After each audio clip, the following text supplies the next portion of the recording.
Hello guys, welcome back to my channel creative story में आपका स्वागत है।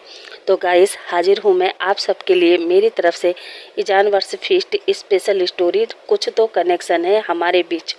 और गाइस, इस स्टोरी को स्पेशल मैंने इसलिए कहा क्योंकि इस स्टोरी में आपको केवल स्टोरी सुनने को मिलेगी। ये एक प्योर लव स्टोरी है, दो ऐसे दोस्तों की जिनकी डेथ उनके बचपन में हो जाती है और वो वापस से बर्थ लेते हैं और अपने गुनाहगारों को सज़ा देते हैं। और वो किस तरह सज़ा देते हैं वही चीज़ मैंने इसमें दिखाई है। तो आप लोगों से रिक्वेस्ट है कि आप एक बार स्टोरी को पूरा ज़रूर सुनना और अपना ओपिनियन मुझे ज़रूर देना और बताना आपको स्टोरी अच्छी लगी या नहीं। और साथ ही ये स्टोरी मैं डेडिकेट करती हूँ अपने एक सब्सक्राइबर जिनकी आईडी का नाम है आर्यन तिवारी। तो आर्यन, मैं श्यांगवांग लॉन्ग एफएफ तो नहीं ला पाई, मगर उम्मीद करती हूँ ये वन शॉट श्यांगवांग एफएफ आपको पसंद आएगी। And thank you so much कि आपको मेरी स्टोरी पसंद आती है। And thank you my all subscriber, thank you so much कि आप लोग मुझे अप्रिशिएट करते हैं और मुझे मोटिवेट करते हैं आगे स्टोरी बनाने के लिए। Thank you thank you thank you so much guys, thank you. वैसे बातें काफ़ी हो गई है, इसलिए ज़्यादा देर नहीं करते हैं और स्टोरी पर चलते हैं। तो जैसा कि आपको पता है, ये एक शांगवांग स्टोरी होने वाली है। और आप जानते हैं शांगवांग में टॉप विंग होता है और बॉटम वांगजी। और हमारे विंग की एज 25 ईयर्स ओल्ड है और हमारे वांगजी की एज 20 ईयर्स ओल्ड है। और ये एक ओमेगा वर्स स्टोरी है। तो चलिए स्टोरी को स्टार्ट करते हैं। तो हमारी कहानी की शुरुआत होती है एक अनाथ आश्रम से, जहाँ से दो बच्चे भाग रहे थे क्योंकि उन्होंने कुछ ऐसा देख लिया था जो शायद उन्हें नहीं देखना चाहिए था। और ये दोनों बच्चे और कोई नहीं बल्कि हमारे विंग और वांगजी थे। वांगजी विंग से कहता है, विंग जल्दी चलो वरना वो लोग हमें मार देंगे। विंग वांगजी से कहता है, हाँ गगा चल रहा हूँ। और वो दोनों बच्चे अपनी जान बचाकर भाग रहे थे, मगर कहते हैं ना, जिसका जितना जीवन लिखा है वो उतना ही जीता है। और इसी तरह हमारा विंग और वांगजी भागते भागते हाईवे पर आ चुके थे और अचानक सामने से आते हुए एक तेज रफ्तार की गाड़ी उन्हें ठोक देती है और हमारा विंग और वांगजी दोनों ही बुरी कंडीशन में दूर जाकर गिरते हैं और एक दूसरे को कहते हैं विंग। विंग कहता है गगा। तभी वो गुंडे भी वहाँ पर पहुँच जाते हैं। तभी हमारा वांगजी उनमें से एक गुंडे से कहता है, प्लीज़ मेरे विंग को बचा लो प्लीज़। वो गुंडे कहते हैं अच्छा, और वांगजी को देखते हुए कहते हैं ओके, हम अभी उसको बचाते हैं। ये कहते हुए वो पर्सन अपना पैर विंग के गले में रखता है और अपने पैर से विंग का गला दबाने लगता है। ये देखते हुए वांगजी कहता है, प्लीज़ मेरे दोस्त को छोड़ दो, हम किसी को कुछ नहीं बताएंगे, प्लीज़ मेरे दोस्त को छोड़ दो। वांगजी की बात सुनकर वो पर्सन कहता है, अगर हमने तुम दोनों को छोड़ दिया तो हमारे बॉस हमें नहीं छोड़ेंगे। और वो वांगजी का भी गला दबाने लगता है। वांगजी बस विंग को ही देखे जा रहा था और उन गुंडों ने हमारे विंग और वांगजी को मारकर वहीं जो नदी बह रही थी उसमें फेंक दिया। और अब हम सीधा 20 साल बाद का सीन देखते हैं। चाइना के बीजिंग सिटी में एक पर्सन यही सपना देखते हुए उठता है। उसका पूरा बदन स्वेटी हो रखा था और वो बेड से उठता है और वॉशरूम में जाकर अपने फेस पर पानी मारते हुए कहता है, ये सपना फिर से क्यों? जब से मैंने होश संभाला है तब से मुझे ये सपना क्यों आता है? और ये विंग कौन है? मैं क्यों उसे बचाने के लिए उन लोगों के सामने गिड़गिड़ा रहा हूँ? क्यों? आखिर ये विंग है कौन? यही सोचते हुए वो अपना डेली रूटीन पूरा करता है और अब वो नीचे आता है और अपने मॉम डैड को गुड मॉर्निंग कहता है, जहाँ उसके मॉम डैड उसका गुड मॉर्निंग का जवाब देते हैं। उसके बाद वो भी ब्रेकफास्ट टेबल पर बैठ जाता है। तभी उसकी मॉम उसका फेस देखते हुए कहती है, वांगजी क्या हुआ? फिर से वही सपना देखा क्या? वांगजी कहता है, हाँ मॉम, और मुझे समझ नहीं आ रहा है कि मैं बचपन से अभी तक ये एक ही सपना क्यों देखता हूँ। और मॉम, ये विंग कौन है? कहाँ है? इतना कहते ही अब हम सीन शिफ्ट करते हैं एक दूसरा शहर लंदन, और लंदन की टॉप यूनिवर्सिटी। और उस यूनिवर्सिटी में सभी ओमेगा चिल्ला रही थी, वाओ आज फिर से विंग ने बाइक रेसिंग रखी है और आज उसका मुकाबला जिमी से होने वाला है। ये सुनते ही सभी ओमेगा गर्ल्स कॉलेज बंद करके विंग को सपोर्ट करने के लिए पहुंच जाते हैं, जहां हम एक 25 साल के अल्फा को देखते हैं जो अपने कॉम्पिटिटर जिमी को एक डेविल लुक देते हुए अपने फेस पर हेलमेट को लगाता है और फिर बाइक स्टार्ट करता है और 2-3 बार क्लच दबाते हुए स्टार्ट करता है और फिर से जिमी की तरफ देखता है और आगे से एक पर्सन माइक पर काउंटिंग कर रहा था और जैसे ही वो 1, 2 और 3 कहता है, वो दोनों बाइक रोड पर दौड़ने लगते हैं, जहां दोनों को ही अपनी बाइक से हवा में उछालते हुए 3 मिरर गेट को तोड़ना था, वो भी हवा में, और जो भी तीनों मिरर को तोड़ देगा वो विजयी घोषित किया जाएगा। जहां जिमी 2 मिरर तोड़ने के बाद ही जमीन पर आ जाता है, वहीं हमारा विंग तीनों मिरर तोड़कर विजयी हो जाता है। और अब नीचे आकर विंग अपनी बाइक को रोकता है और हेलमेट निकालकर जिमी से कहता है, जिमी नेक्स्ट टाइम ध्यान से और सोच समझकर चैलेंज करना, समझे। इतना कहकर विंग अपनी बाइक को स्टार्ट करता है और अब वो सीधा कॉलेज पहुंचता है और फिर अच्छे से अपना कॉलेज अटेंड करता है और फिर अपने फ्रेंड न्यूसेन से कहता है, सर ने मेरे बारे में कुछ पूछा तो नहीं। न्यूसेन कहता है, विंग आखिर तुम्हें इस बाइक रेसिंग में क्या मज़ा आता है और तू हमेशा इतना खतरा क्यों मोल लेता है। तुझे पता है ना, जिस दिन अंकल आंटी को ये पता चल गया कि तू कॉलेज के नाम पर इतना खतरनाक खेल खेलता है तो तुम जानते हो ना, वो तुम्हें किसी दूसरे शहर पार्सल कर देंगे। वैसे तुम्हारी जानकारी के लिए बता देता हूँ, तुम्हारी बहन सिया को सब पता चल गया है। विंग कहता है, क्या सिया को? न्यूसेन कहता है, हाँ विंग। विंग कहता है, सिया कहाँ है? न्यूसेन कहता है, वो तो घर के लिए निकल गई। विंग कहता है, क्या कमीने तू अब मुझे बता रहा है? ये सुनते ही विंग जल्दी से कॉलेज के बाहर आता है और अपनी बाइक स्टार्ट करता है और सीधा अपने मेंशन के लिए निकल जाता है। अब हम सीन शिफ्ट करते हैं वांगजी पर, जो एक ओमेगा बॉय है और अभी वो गुसू यूनिवर्सिटी में पढ़ रहा है और अब वो हाई स्टडी के लिए लंदन जाने वाला है। इसीलिए वो आज कॉलेज से अपने सारे डॉक्यूमेंट लेने गया था और अब हम वांगजी को उसके घर पर देखते हैं, जहां वो अपनी गाड़ी से उतरता है और अपने मेंशन में आता है और अपनी मॉम से कहता है, मॉम मैं आ गया। मैडम लैन कहती है, वांगजी तुम अपने सारे डॉक्यूमेंट ले आए? वांगजी कहता है, जी मॉम। वैसे मॉम डैड मुझे लंदन क्यों भेज रहे हैं? बिजनेस की डिग्री तो मैं यहाँ भी ले सकता हूँ ना। मैडम लैन कहती है, हाँ बेटा ले तो सकते हो, मगर तुम तो अपने डैड को जानते हो ना, वो रूल और रेगुलेशन के कितने पक्के हैं। और उनका मानना है कि उनके दादाजी लंदन से पढ़कर आए थे, उनके पिताजी लंदन से पढ़कर आए थे, तुम्हारे पिताजी खुद लंदन से पढ़कर आए थे और अब सिचेन भी लंदन में पढ़ाई कर रहा है। वांगजी कहता है, पर मॉम वो सब तो अल्फ़ा थे ना और मैं तो ओमेगा हूँ, फिर मुझे क्यों? मैडम लैन कहती है, वांगजी तुम ओमेगा हो तो क्या हुआ? वैसे भी हमारा मानना है अल्फ़ा हो या फिर ओमेगा, सबका सभी चीज़ों पर बराबर हक है, अब वो चाहे पढ़ाई हो या फिर बिजनेस पर। और वैसे भी आगे चलकर तुम्हें भी तो बिजनेस संभालना है ना, इसलिए तुम्हारे डैड चाहते हैं तुम भी लंदन से पढ़ाई कर कर जल्दी से हमारे पास आओ, ठीक है ना। और अब जाओ अपना सामान पैक कर लो, कल सुबह तुम्हें निकलना है। वांगजी कहता है, जी मॉम। और अब वो अपने कमरे में आता है, अपना सामान पैक करता है और अब नेक्स्ट मॉर्निंग वो निकल चुका था लंदन के लिए। और अब हम इधर विंग को देखते हैं, जो अपनी बहन सिया से पहले घर पहुंच चुका था। तभी सिया चिल्लाते हुए कहती है, मॉम मॉम। कांसा सेरेन हॉल में ही बैठी थी, वो कहती है, सिया क्या हुआ? तभी सिया कहती है, मॉम आप मेरे साथ चलिए। कांसा सेरेन कहती है, कहाँ? सिया कहती है, मॉम कॉलेज, और वहाँ जाकर देखिए आपका लाडला क्या गुल खिला रहा है। उसे अपनी चिंता तो नहीं है, मगर साथ ही आपकी और डैड की फिक्र भी नहीं है। तभी कांसा सेरेन कहती है, क्या हुआ सिया, आखिर ये बवाल क्यों मचाया है? सिया कहती है, मॉम आपको पता है आपका लाडला वहाँ बाइक रेसिंग कर रहा है। कांसा सेरेन कहती है, क्या तुम पागल हो, वो तो कब का घर पहुँच चुका है और उसकी छोड़ तू अपनी बता, इतनी देर क्यों हो गई? सिया कहती है, क्या मॉम देर? पर मैं तो कॉलेज से सीधा घर ही आ रही हूँ। कांसा सेरेन कहती है, ओके अब तू भी ऊपर जा और फ्रेश होकर जल्दी से आ और घर काम में मेरा हाथ बढ़ा। सिया मुंह बनाते हुए कहती है, मॉम हम इतने रिच हैं, फिर भी आपने खाना बनाने के लिए एक भी सेफ नहीं रखा है, आखिर क्यों? मॉम आप हमेशा ही मुझे किचन में हेल्प करने के लिए क्यों कहती हो? तभी ऊपर से हमारा विंग कहता है, क्योंकि कल जब तुम अपने पार्टनर के घर जाओगी तो वहाँ कोई तुम्हें ये ना कहे कि इस ओमेगा को तो कुछ भी नहीं आता।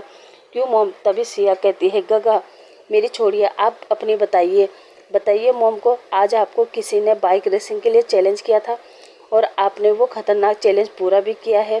तभी कांसा सेरेन कहती है, खतरनाक चैलेंज? सिया कहती है, हाँ मॉम आपको पता है गगन ने क्या चैलेंज लिया था? और वो कांसा सेरेन को बताने वाली थी। तभी हमारा विंग जल्दी से सीढ़ियों से उतरकर नीचे आता है और सिया का मुंह बंद करते हुए कहता है, कुछ नहीं मॉम, वो बस नॉर्मल सी रईस थी। और सिया को चुपके से कहता है, मॉम को कुछ मत बता प्लीज़, तुम जो कहोगी मैं वो करूँगा। सिया कहती है पक्का?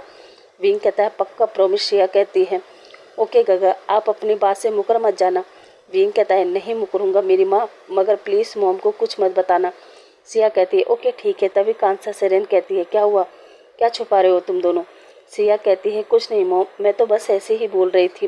कांसा सेरेन कहती है तुम दोनों ना एक जैसे हो, बस हमें परेशान करते रहते हो, अब जाओ चेंज करके आओ। सिया सिर हिलाकर हाँ में जवाब देती है। कांसा सेरेन विंग से कहती है वो इधर आकर तब तक मेरे साथ ये मटर छिले। विंग कहता है क्या मॉम मटर? मगर मुझे तो न्यूसेंस से काम था, इसलिए मैं उससे मिलने जा रहा हूँ। और वैसे भी सिया है ना घर पर। ये कहकर विंग फिर से अपनी बाइक की चाबी लेता है और घर से बाहर निकल जाता है। अब हम सीधा नाइट का समय देखते हैं, जहाँ विंग न्यूसेंस के साथ पार्टी करने क्लब चला गया था। वहीं हमारा वांग जी शाम को फ्लाइट से लंदन पहुंच चुका था। तभी उसी क्लब से एक पर्सन बहुत जल्दी से निकल रहा था और वो जाते जाते हमारे विंग से टकरा जाता है, जिसे सॉरी कहकर वो आगे बढ़ने लगता है। तभी विंग उसे पहचानते हुए कहता है अरे सिचेन तुम यहाँ। सिचेन कहता है ओ विंग तुम यहाँ क्या कर रहे हो? विंग कहता है मैं तो डेली यहाँ आता हूँ, मगर तुम तो शायद ऐसी जगह पर आना पसंद नहीं करते ना, फिर आज क्यों? सिचेन कहता है कुछ नहीं विंग, वो मेरा यहाँ किसी ब्रोकर से मिलने आया था। विंग कहता है ब्रोकर पर क्यों? सिचेन कहता है अरे यार वो मुझे एक अपार्टमेंट खरीदना था, इसलिए विंग कहता है पर तुम तो हॉस्टल में रहते हो ना, फिर ये अचानक अपार्टमेंट की क्या ज़रूरत पड़ गई? सिचेन कहता है हाँ विंग, वो दरअसल मेरा ओमेगा ब्रदर लंदन आ चुका है और उसे मैं यहाँ हॉस्टल में या फिर होटल में नहीं रखना चाहता हूँ, इसलिए सोचा दोनों भाइयों के लिए एक छोटा सा अपार्टमेंट खरीद लूँ। मगर ब्रोकर ने जो अपार्टमेंट बताया वो कॉलेज से काफ़ी दूर है, इसलिए अभी तो फ़िलहाल बाहर जा रहा हूँ। मगर हाँ अगर तुम्हारी नज़र में कोई अच्छा अपार्टमेंट हो तो प्लीज़ मुझे बताना। हाँ खैर वैसे मैं तुमसे बाद में मिलता हूँ, अभी मुझे एयरपोर्ट जाना होगा। विंग कहता है ओके सिचेन और फिर सिचेन क्लब के बाहर और विंग क्लब के अंदर आ जाता है। अब हम कुछ देर बाद एयरपोर्ट का सीन देखते हैं, जहां वांग जी एयरपोर्ट के बाहर अपने गगा का इंतजार कर रहा था। तभी सिचेन पीछे से वांग जी को आवाज़ देता है वांग जी।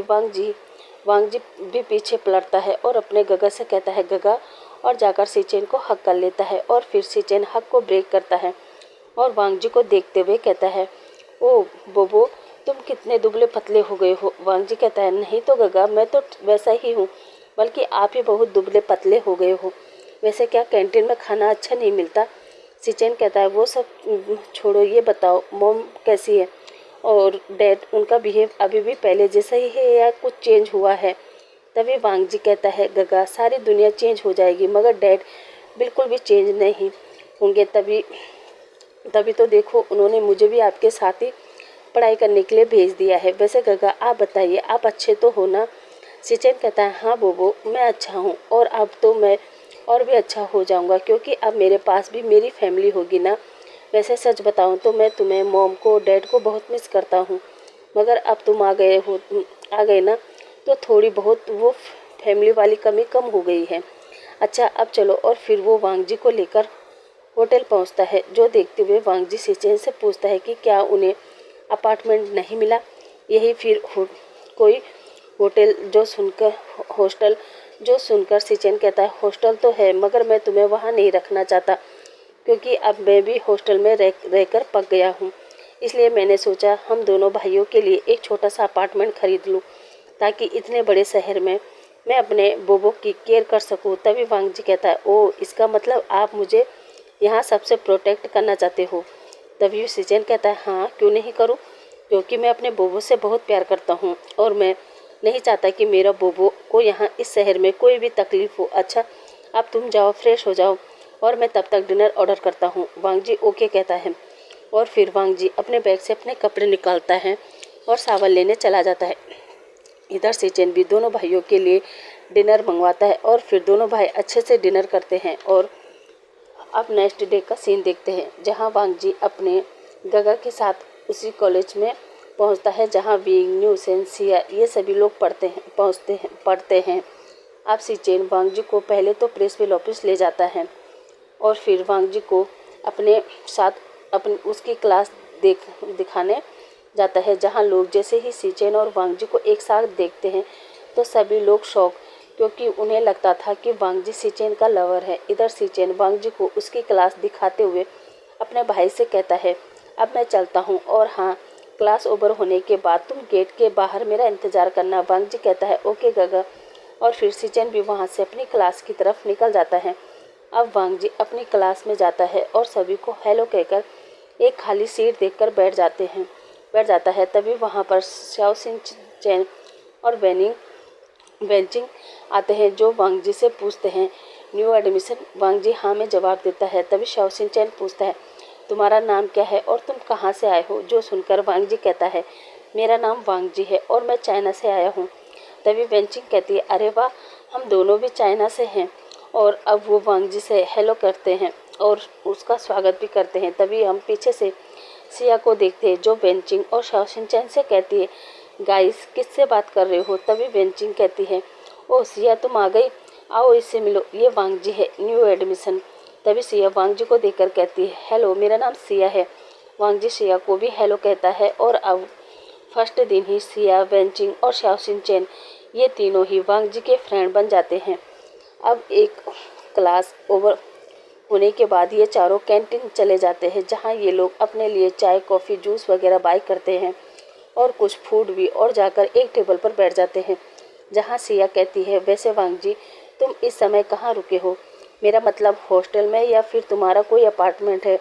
वांग जी कहता है, वो अभी तो फ़िलहाल मैं और मेरे गगा होटल में स्टे कर रहे हैं, क्योंकि मेरे गगा को अभी तक कोई अच्छा सा अपार्टमेंट नहीं मिला है और हॉस्टल में वो मुझे रहने नहीं देंगे, इसलिए अभी तो होटल में हूँ।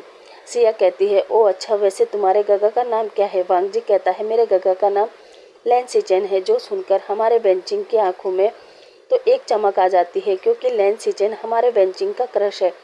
तभी वेंचिंग कहती है, क्या तुम लैन सिचेन के भाई हो? वांग जी कहता है, हाँ, क्या आप जानते हैं उन्हें? तभी वेंचिंग कहती है, जानती नहीं थी पर नाम से पहचानती थी। तभी वेंचिंग सिया से कहती है, सिया जरा मेरे साथ चलना। सिया कहती है, क्यों, क्या बात है? वेंचिंग कहती है, चलो तो सही, मैं बताती हूँ। और फिर सिया को साइड में ले जाकर कहती है, प्लीज़ सिया, वांग जी के लिए कुछ करना। सिया कहती है, क्या मतलब? वेंचिंग कहती है, सिया तुम्हारे तो इस शहर में बहुत सारे घर है, एक घर प्लीज़ वांग जी को दे देना, प्लीज़ सिया। सिया कहती है, एक मिनट, तुम वांग जी के लिए इतना रिक्वेस्ट क्यों कर रही हो? आखिर क्या बात है, बताओ। देखो वेंचिंग, पहले मुझे साफ साफ बात बताओ, उसके बाद ही मैं सोचूंगी। तभी वेंचिंग कहती है, कुछ नहीं यार, तुम्हें तो पता है सिचेन कौन है। सिया कहती है, नहीं, कौन है? वेंचिंग कहती है, अरे यार, वो मेरा क्रश है सिचेन, और ये मेरे पास एक अच्छा मौका है। सोच, अगर तू वांग जी को अपना एक छोटा सा घर या फ्लैट रेंट पर दे देगी तो सोच, मेरा आना जाना हो जाएगा वांग जी के घर पर, और फिर सिचेन भी मुझे नोटिस करने लगेगा, और हो सके तो क्या पता वो भी मुझे प्यार करने लगे। प्लीज़ सियाना, अपने मॉम डैड से बात करना, वो वांग जी और सिचेन को एक फ्लैट रेंट पर दे दे, या फिर वो उसे बाय ही कर ले। सिया कहती है, ओके ओके, पहले मैं इस बारे में घर में बात करूँगी, उसके बाद ही मैं बता पाऊँगी, ठीक है? वेंचिंग कहती है, ठीक है, क्या बेस्ट है, थैंक यू मेरी जान, अपनी फ्रेंड की मदद करने के लिए। सिया कहती है, वेंचिंग ऐसा क्यों बोलती है तू? और शाओ सिन चैन ही तो तुम दोनों ही तो मेरे बेस्ट फ्रेंड हो। और वो वेंचिंग को हक कर लेती हैं।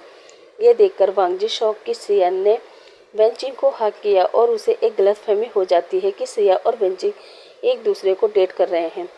वहीं दूसरी तरफ हमारा विंग और सिचेन एक ही क्लास में बिजनेस की पढ़ाई कर रहे थे।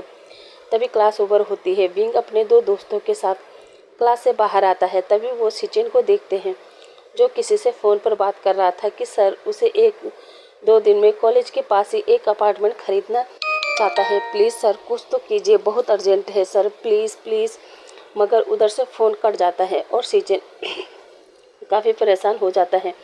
ये चीज़ पीछे से विंग और उसके 2 फ्रेंड न्यू हुसैन और शुयान देख रहे थे। तभी न्यू हुसैन कहता है, इसे क्या हुआ, ये क्यों और किसे इतना प्लीज़ प्लीज़ कर रहा है? विंग कहता है, पता नहीं, आओ पूछते हैं। तभी पीछे से विंग कहता है, सिचेन क्या हुआ, तुम परेशान लग रहे हो? सिचेन कहता है, हाँ विंग, ये इतना बड़ा शहर है, मगर मुझे एक 2 BH या 4 BH का फ्लैट फ्लैट या फिर 2 रूम वाला घर नहीं मिल पा रहा है। बताओ इतने बड़े शहर में रहने का फ़ायदा ही क्या है जब हमें घर ही नहीं मिल पा रहा है। तभी विंग पूछता है, पर तुम तो हॉस्टल में रहते हो ना, फिर इतनी क्या इमरजेंसी आ गई है। सिचेन कहता है, इमरजेंसी नहीं बल्कि मेरा ओमेगा ब्रदर मेरे पास आ गया है, क्योंकि उसे भी बिजनेस की पढ़ाई करनी है और तुम हॉस्टलों का सीन तो जानते ही होंगे ना, इसलिए मैं उसे हॉस्टल में नहीं रखना चाहता। मैंने सोचा था दोनों भाइयों के लिए एक छोटा सा अपार्टमेंट खरीद लूँगा, मगर अब देखो अपार्टमेंट ही नहीं मिल रहा है और फिर हम लोग होटल में भी कब तक स्टे करेंगे। जो सुनकर विंग कहता है, सिचेन तुम फिक्र मत करो, मैं आज शाम को अपनी मॉम से बात करूँगा, क्योंकि यहाँ कॉलेज के पास ही हमारा एक अपार्टमेंट है। अगर उसे किसी ने बाय नहीं किया होगा तो कल मैं उस अपार्टमेंट की चाबी तुम्हें दे दूँगा। ये सुनकर सिचेन हैप्पी हो जाता है और वो विंग को थैंक यू कहता है। तभी सिचेन कहता है, विंग अपने मॉम से ये भी पूछ लेना कि वो अगर उस अपार्टमेंट को बेचना चाहती है तो मैं उसे ख़रीद लूँगा, और रेंट पर भी देना चाहती है तो ठीक है, मैं उसे रेंट पर भी ले लूँगा। विंग ओके कहता है। अब उन लोगों की क्लास ओवर होती है और अब हम सिचेन को देखते हैं जो वांग जी को गेट से पिक करता है और वो दोनों होटल चले जाते हैं। इधर विंग और शिया भी अपने मेंशन पर वापस आते हैं और फिर अपना अपना डेली वर्क पूरा करने के बाद अब हम शाम का सीन देखते हैं, जहाँ विंग के मॉम डैड और उसकी बहन चारों डिनर कर रहे थे। तभी वी चांद से कहता है, मेरा डिनर हो गया, अब मैं रूम में जा रहा हूँ। कांसा सेरेन ओके कहती है। तभी सिया कहती है, डैड मुझे आपसे कुछ ज़रूरी बात करनी थी। वी चांद से कहता है, प्रिंसेस पहले अपना डिनर फिनिश कर लो। उसके बाद सिया कहती है, डैड मेरा हो गया, और फिर वो भी अपने डैड के साथ उनके रूम में चली जाती है, जहाँ सिया अपने डैड से कहती है, डैड हमारे कॉलेज के पास में हमारा एक छोटा सा अपार्टमेंट है ना। वी चांद से कहता है, हाँ। तो सिया कहती है, डैड मेरा एक फ्रेंड है, उसे अपार्टमेंट चाहिए, तो क्या मैं उसे वो अपार्टमेंट रेंट पर दे दूँ। वी चांद से कहता है, ओके दे दो, वैसे भी तुम लोग बड़े हो गए हो, कुछ डिसीजन खुद ले सकते हो, इसमें हमें पूछने की ज़रूरत नहीं है। वैसे वो तुम्हारा फ्रेंड अच्छे फैमिली से तो बिलोंग करता है ना। सिया कहती है, हाँ डैड वो बहुत अच्छी फैमिली से बिलोंग करता है। वी चांद से कहता है, ठीक है, पर हाँ उसकी आईडी प्रूफ वगैरह लेना मत भूलना। सिया कहती है, okay dad thank you and good night. वी चांद से भी सिया को गुड नाइट कहता है और फिर सिया अपने रूम में आ जाती है। वहीं विंग भी उसी अपार्टमेंट के लिए अपनी मॉम से बात करता है और इधर कांसा सेरेन भी अपार्टमेंट देने को मान जाती है। अब हम कुछ देर बाद का सीन देखते हैं, जहां सिया वेंजिंग से कहती है कि उसके डैड मान गए हैं और अब वो वांग जी को अपार्टमेंट रेंट पर दे सकते हैं। इधर विंग भी हैप्पी हो जाता है क्योंकि उसकी मॉम ने भी अपार्टमेंट को सेल करने के लिए विंग को हाँ कर दी थी और उसे उस अपार्टमेंट की चाबी भी दे दी थी। अब नेक्स्ट डे विंग और सिया दोनों ही कॉलेज पहुंचते हैं, जहां सिया वेंजिंग और शाओ सिंचन वांग जी को लेकर अपार्टमेंट जाने के बारे में सोचते हैं, जहां सिया कहती है, हाँ तो अब वांग जी अब हम तुम्हें जहाँ लेकर जा रहे हैं ना, वो देखकर तुम हैप्पी होने वाले हो। जो सुनकर वांग जी कहता है, अच्छा ऐसी कौन सी जगह है। और कुछ देर बाद सिया वांग जी को एक अपार्टमेंट लाती है और उसका गेट खोलकर वांग जी से कहती है, अब इस अपार्टमेंट को देखो और बताओ ये कैसा है। वांग जी उस अपार्टमेंट को देखता है और कहता है, ये तो बहुत अच्छा है। किसका है। सिया कहती है, ये अपार्टमेंट हमारा है। वो क्या है ना, कभी कभी मुझे या फिर भाई को अपने दोस्तों को पार्टी वगैरह देनी पड़ती थी ना, तो हम लोग यहीं पार्टी करते थे, मगर अब से तुम इस अपार्टमेंट में रहने वाले हो, इसलिए आज से ये तुम्हारा। वांग जी कहता है, क्या, पर फिर आप लोग कहाँ पार्टी करेंगे। जो सुनकर वेंजिंग कहती है, वांग जी उसकी चिंता तुम मत करो, क्योंकि सिया के पास ऐसे ही बहुत सारे अपार्टमेंट है, वो कहीं भी पार्टी कर सकती है, तुम तो बस आज से ही यहाँ रहना शुरू कर दो। जो सुनकर वांग जी कहता है, ओके मैं गगा से बात करके यहाँ आ जाऊँगा। ये सुनकर जिया कहती है, तो चलो इसी बात पर हम लोग यहाँ लास्ट बार पार्टी करें। जो सुनकर वेंजिंग कहती है, हाँ क्यों नहीं। तभी वांग जी कहता है, क्या पार्टी इस वक्त, मगर अभी तो क्लास है ना। सिया कहती है, नहीं आज कॉलेज में कोई क्लास नहीं चलती है, इसलिए हम लोग आराम से एंजॉय कर सकते हैं। तो गाइस क्या ख्याल है। जिस पर वेंजिंग कहती है, लेट्स गो माय लव। ये कहते हुए जी सिया वेंजिंग से कहती है, चलो फिर तुम और मैं बाहर जाकर कुछ खाने के लिए लाते हैं। वेंजिंग कहती है, ओके। तभी सिया अपनी जगह से उठती है और वांग जी से कहती है वो और शाओ सिंचेन यहीं हमारा इंतजार करे। और हाँ वांग जी, तुम तब तक अच्छे से अपार्टमेंट चेक कर लो। वांग जी हाँ में सिर हिलाता है और फिर सिया और बेंचिंग बाहर आ जाते हैं। इधर हम विंग को देखते हैं जो सिचेन से मिलता है और सिचेन को बताता है कि उसकी मॉम ने अपार्टमेंट की चाबी दे दी है, तो क्या तुम अपार्टमेंट देखने चलना चाहोगे। सिचेन कहता है हाँ क्यों नहीं विंग, मगर अभी मेरी एक क्लास है उसे ख़त्म कर लो फिर चलेंगे। विंग कहता है ओके, जैसे ही तुम फ्री होगे मुझे कॉल कर लेना। सिचेन ओके कहता है। और अब हम सीन शिफ्ट करते हैं सिया पर, जो बेंचिंग से कहती है बेंचिंग क्या हम लोग ड्रिंक करें। बेंचिंग कहती है क्या सुबह सुबह। सिया कहती है सुबह कहाँ है बेंचिंग, 10 बज चुके हैं और आज कॉलेज भी नहीं है, तो क्या हम थोड़ी थोड़ी ड्रिंक करें। बेंचिंग कहती है ओके, मगर हमने वांग जी को तो पूछा ही नहीं कि वो ड्रिंक करता है या नहीं। सिया कहती है हम उसके लिए सॉफ्ट ड्रिंक ले चलते हैं, है ना। बेंचिंग कहती है ओके, और फिर वो लोग कुछ चिप्स वगैरह और ड्रिंक लेके अपार्टमेंट पहुंच जाते हैं, जहां वो अब इंजॉय करने लगते हैं। वहीं हमारा विंग भी कुछ देर में अपने दोनों दोस्तों और सिचेन को लेकर अपार्टमेंट आ जाता है, जहां अब जैसे ही विंग सिचेन से कहता है ऐसा अपार्टमेंट आज तक तुमने नहीं देखा होगा, और जैसे ही वो अपार्टमेंट का डोर खोलता है तो सभी देखकर शॉक, क्योंकि वहीं सोफे पर सिया, बेंचिंग और शाओ सिंचेन ड्रिंक करके एक दूसरे के ऊपर हाथ पैर डालकर लेटे थे। ये देखते ही विंग अंदर आता है और सिया को देखते हुए कहता है सिया ये क्या हरकत है और तुमने सुबह सुबह ड्रिंक क्यों की है। तभी सिया हल्के से आंखें खोलकर कहती है गगा आप यहाँ, क्या आपको भी यहाँ पार्टी करनी है तो कर लो, क्योंकि आज के बाद आप यहाँ पार्टी नहीं कर पाओगे। और वो बेहोश हो जाती है। तभी विंग कहता है ओ शिट, इसने तो बहुत ज़्यादा पी रखी है। और तभी सिया विंग के ऊपर वॉमिटिंग कर देती है, जिसे देखकर विंग कहता है ओ गॉड इसने क्या किया। और वो शुयान और न्यूसेन से कहता है इन्हें संभालो और इन तीनों को उनके रूम में ले जाओ। और सिचेन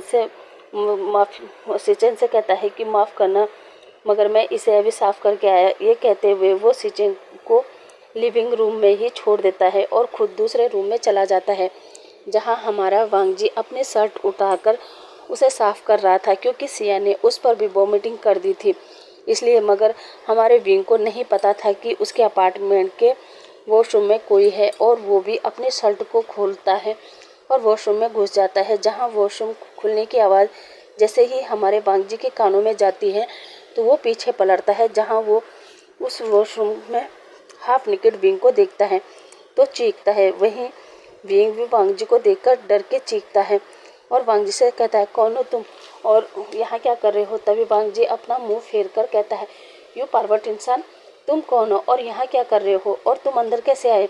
वांग जी की बात सुनकर विंग कहता है एक्सक्यूज मी, यही सवाल मैं भी आपसे पूछ सकता हूँ कि आप कौन हो और यहाँ क्या कर रहे हो।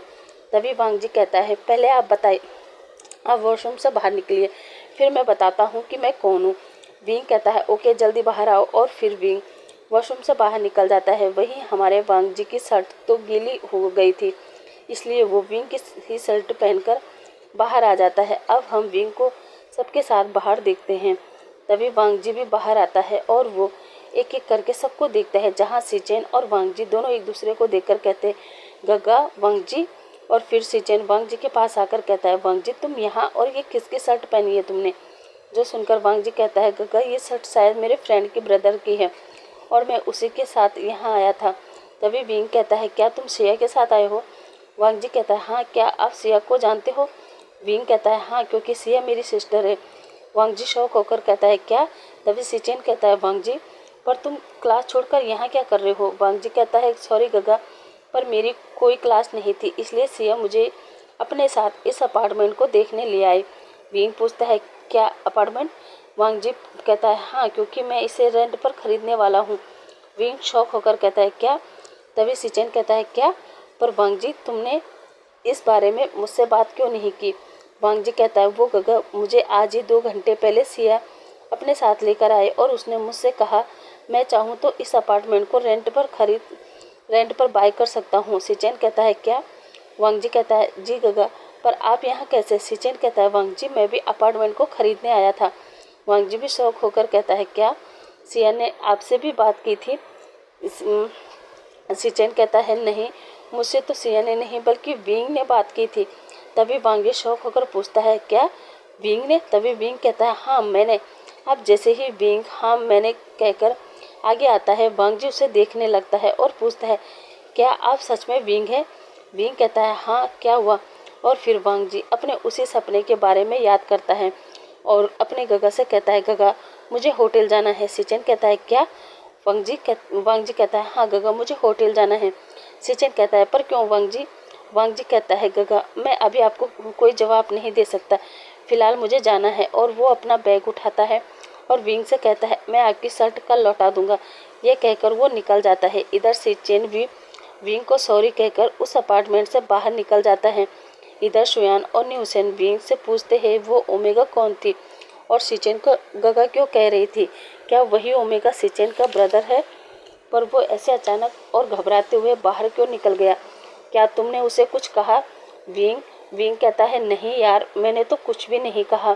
तभी न्यूसेन कहता है, फिर वो क्यों अचानक चला गया? विंग कहता है, पता नहीं यार। तभी शुयान कहता है, वैसे ब्रो अब क्या करें, ये लोग तो ड्रंक हालत में अंदर लेटे हैं, अब हम क्या करें? क्या इन्हें यहीं छोड़कर चले? विंग कहता है, एक काम करो, तुम दोनों जाओ, मैं यहीं रुकता हूँ क्योंकि मुझे सिया से बात करनी है। न्यूसेन कहता है, विंग तो सिया से घर पर भी बात कर सकता है। विंग कहता है, न्यूसेन तुम्हें क्या लगता है कि उसे होश आने के बाद कुछ भी याद रहेगा? और फिर घर पर तो मैं उसे शाम तक या फिर कल तक ही पूछ पाऊंगा, मगर मैं यहाँ रहूँगा तो उसे होश में लाने के बाद पूछ सकता हूँ। न्यूसेन कहता है, ओके ब्रो ठीक है, तू यहीं रुक, हम दोनों चलते हैं। अब हम सीन शिफ्ट करते हैं वांग जी पर, जो होटल में अपने रूम को बंद करके बैठा था। तभी सिचेन गेट पर नॉक करते कहता है, वांग जी क्या हुआ, तुम्हें गेट खोलो please. Wang ji open the door और मुझसे बात करो, मुझे बताओ क्या हुआ। मगर अंदर रूम में वांग जी बहुत घबराया हुआ था। वो सोच रहा था, क्या ये वही विंग हो सकता है जिसे मैं बचपन से देखते आ रहा हूँ? मगर ये कैसे हो सकता है? वो तो 12 साल का बच्चा था और ये तो बड़े हैं, मगर मैं कैसे पता करूं कि क्या वही विंग है या फिर कोई और? इधर सिचेन बार बार डोर पर नॉक किए जा रहा था, इसलिए वांग जी कुछ सोचता है और डोर ओपन कर देता है। इधर सिचेन घबराते हुए वांग जी को हक करता है और पूछता है कि वो कैसा है और अचानक उसे क्या हो गया था। जो सुनकर वांग जी कहता है, कुछ नहीं गगा, और आई एम सॉरी, मेरी वजह से आप परेशान हुए। आई एम रियली सॉरी गगा। सिचेन कहता है, वांग जी तू पागल है, कौन अपने भाई को सॉरी कहता है? वैसे वांग जी ये बता, सब कुछ ठीक तो है ना? वांग जी कहता है, हाँ गगा सब कुछ ठीक है। सिचेन पूछता है, फिर तू क्यों वहाँ से भाग गया? वांग जी कहता है, कुछ नहीं गगा, बस ऐसे ही। सिचेन कहता है, ओके अभी तू जाकर आराम कर। वांग जी कहता है, जी गगा, और वांग जी फिर से अंदर जाने लगता है। तभी सिचेन वांग जी से पूछता है, वांग जी सुनो। वांग जी कहता है, जी गगा। सिचेन कहता है, वो तुमने अपार्टमेंट देखा है ना? वांग जी कहता है, जी। सिचेन कहता है, वैसे मैंने सारा तो नहीं देखा, मगर क्या हम उसे खरीद ले? वांग जी कहता है, जी गगा मुझे कोई प्रॉब्लम नहीं है, बस एक बार आप उनसे कंफर्म कर लेना कि वो बेचना चाहते हैं या फिर रेंट पर देना चाहते हैं, क्योंकि सिया ने मुझसे कहा कि वो रेंट पर देने के लिए मान गई। सिचेन कहता है, ओके फिर मैं एक बार विंग से बात कर लूँगा। वांग जी फिर से विंग का नाम सुनकर उसी बच्चे को याद करने लगता है। वांग जी को फिर से सोचते देख सिचेन कहता है, वांग जी क्या हुआ, क्या सोच रहे हो? वांग जी कहता है, कुछ नहीं गगा। सिचेन कहता है, ओके जाओ आराम कर लो। वांग जी हाँ में सिर हिलाता है और फिर अंदर चला जाता है। अब हम इधर विंग को देखते हैं, जो वांग जी के बारे में सोचते सोचते वही काउच पर सो जाता है, क्योंकि विंग काफ़ी देर से वांग जी के बारे में ही सोच रहा था कि उसने ऐसा तो कुछ भी नहीं बोला वांग जी को, तो वो फिर ऐसे अचानक क्यों चला गया, क्या हो गया था? और इसी चीज़ को सोचते सोचते विंग की आँख लग चुकी थी। और अब हम देखते हैं, जो सपने अभी तक वांग जी को आ रहे थे, वही सपना आज विंग को आने लगा था। जहाँ विंग देखता है कि एक 12 साल का बच्चा एक खिड़की पर खड़ा होकर देख रहा है। अंदर 3-4 गुंडे जो बहुत सारी ओमेगा गर्ल को पकड़कर अलग कर रहे हैं, और फिर उस कमरे से सारी अल्फा बॉय को बाहर भेजकर उन ओमेगा गर्ल के कपड़े उतारकर और उन्हें एक इंजेक्शन लगाया जा रहा था, और वो लगाते ही उन लड़कियों को पीरियड आने लगे थे, जिसका दर्द वो लड़कियां बर्दाश्त नहीं कर पा रही थी, और वो चीख रही थी, चिल्ला रही थी, और वो ओमेगा गर्ल ज़्यादा बड़े भी नहीं थे, बल्कि सभी 10 से 13 के बीच में थे। तभी पीछे से उस बच्चे के शोल्डर पर कोई हाथ रखता है, जिस वजह से वो छोटा विंग डर जाता है और उसका हाथ वहाँ साइड टेबल पर लगे फ्लावर पॉट पर लग जाता है और वो टूट जाता है, जिसकी आवाज़ सुनकर वो गुंडे विंग को देख लेते हैं और वो बाहर आते हैं तो देखते हैं विंग वहाँ से भाग चुका था और विंग को वहाँ से भागने वाला पर्सन और कोई नहीं बल्कि वांगजी था, जो लगभग विंग से कुछ ही महीने बड़ा था। और वांगजी भी विंग के साथ उसी अनाथ आश्रम में रहता था और शायद वांगजी वो सब पहले से जानता था, मगर उसने उस बारे में कुछ नहीं किया, क्योंकि उसी अनाथ आश्रम में हमारा छोटा सा विंग भी रहता था, जिसे वांगजी अपना दोस्त कहता था। और ना ही उन बच्चों को उस अपने बारे में, मेरा मतलब अपने जेंडर के बारे में पता नहीं था, इसलिए वांगजी विंग को केवल दोस्त मानता था। और अब विंग उस खिड़की से अंदर झांक रहा था तो वांगजी ने ही उसके शोल्डर पर हाथ रखा था और अब वांगजी विंग को वहाँ से भगा रहा था, क्योंकि वांगजी जानता था जो भी उन्हें देखता है वो उन लोगों को मार देते हैं। और अब विंग ने उन्होंने विंग को देख लिया था, इसका मतलब विंग का मरना तय था। मगर वांगजी विंग को खोना नहीं चाहता था, इसलिए वो विंग को लेकर भाग रहा था।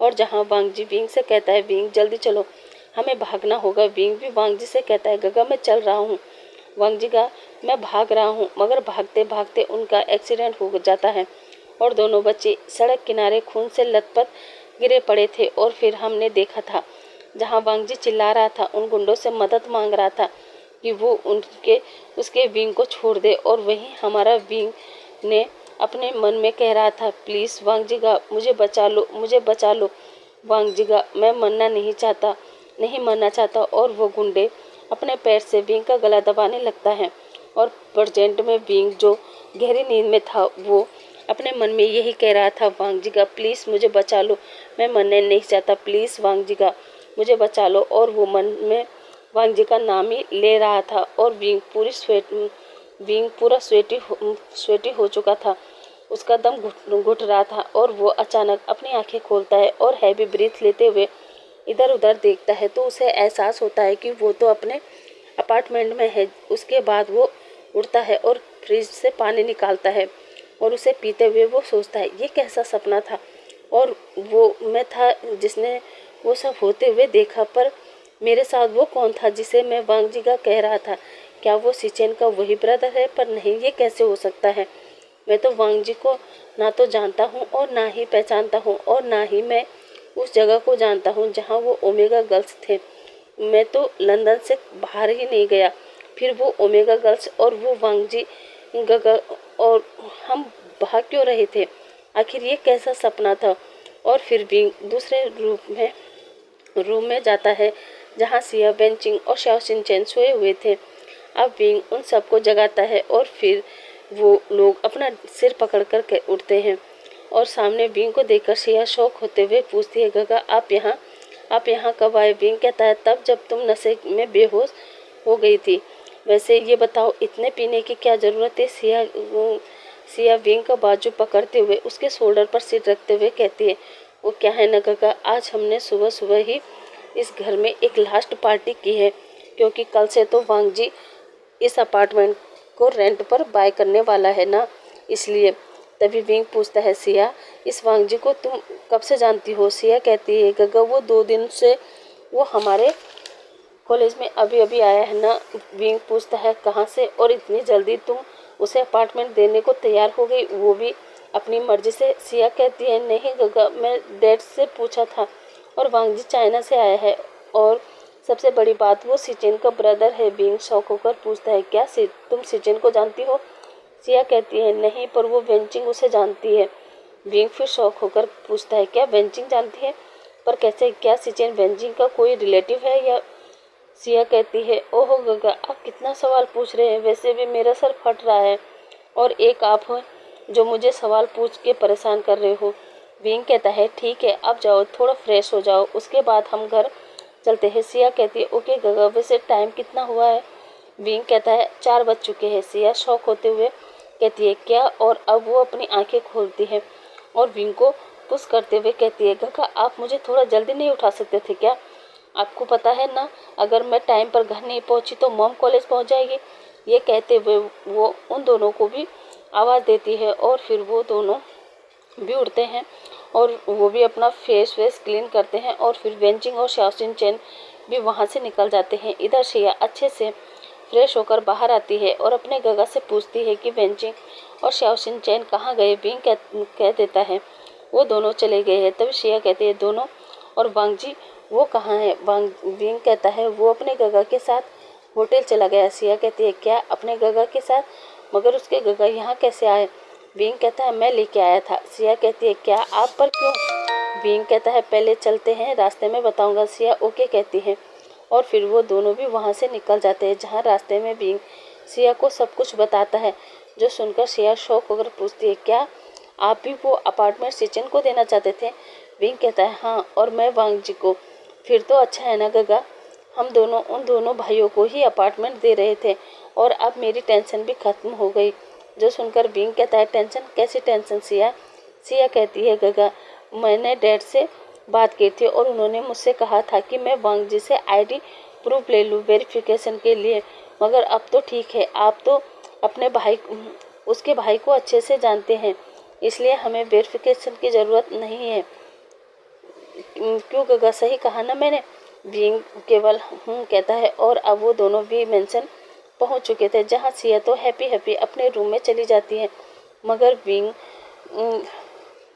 बिंग का फेस उतरा हुआ था और वो भी बिना कुछ कहे अपने रूम में जाता है, फ्रेश वगैरह होता है और फिर से अपने बेड पर लेट जाता है और आंखें बंद करके अपने उसी सपने के बारे में सोच रहा था, जहां वो सोच रहा था कि क्या वो वांगजी गगा कौन होगा, क्या वो सिचेन का भाई तो नहीं था, मगर वो कैसे हो सकता है, वो तो अभी मुझसे छोटा है और मैं अपने से छोटे के लिए गगा क्यों कहूँगा, मैं तो सीधा उसका नाम लूँगा ना।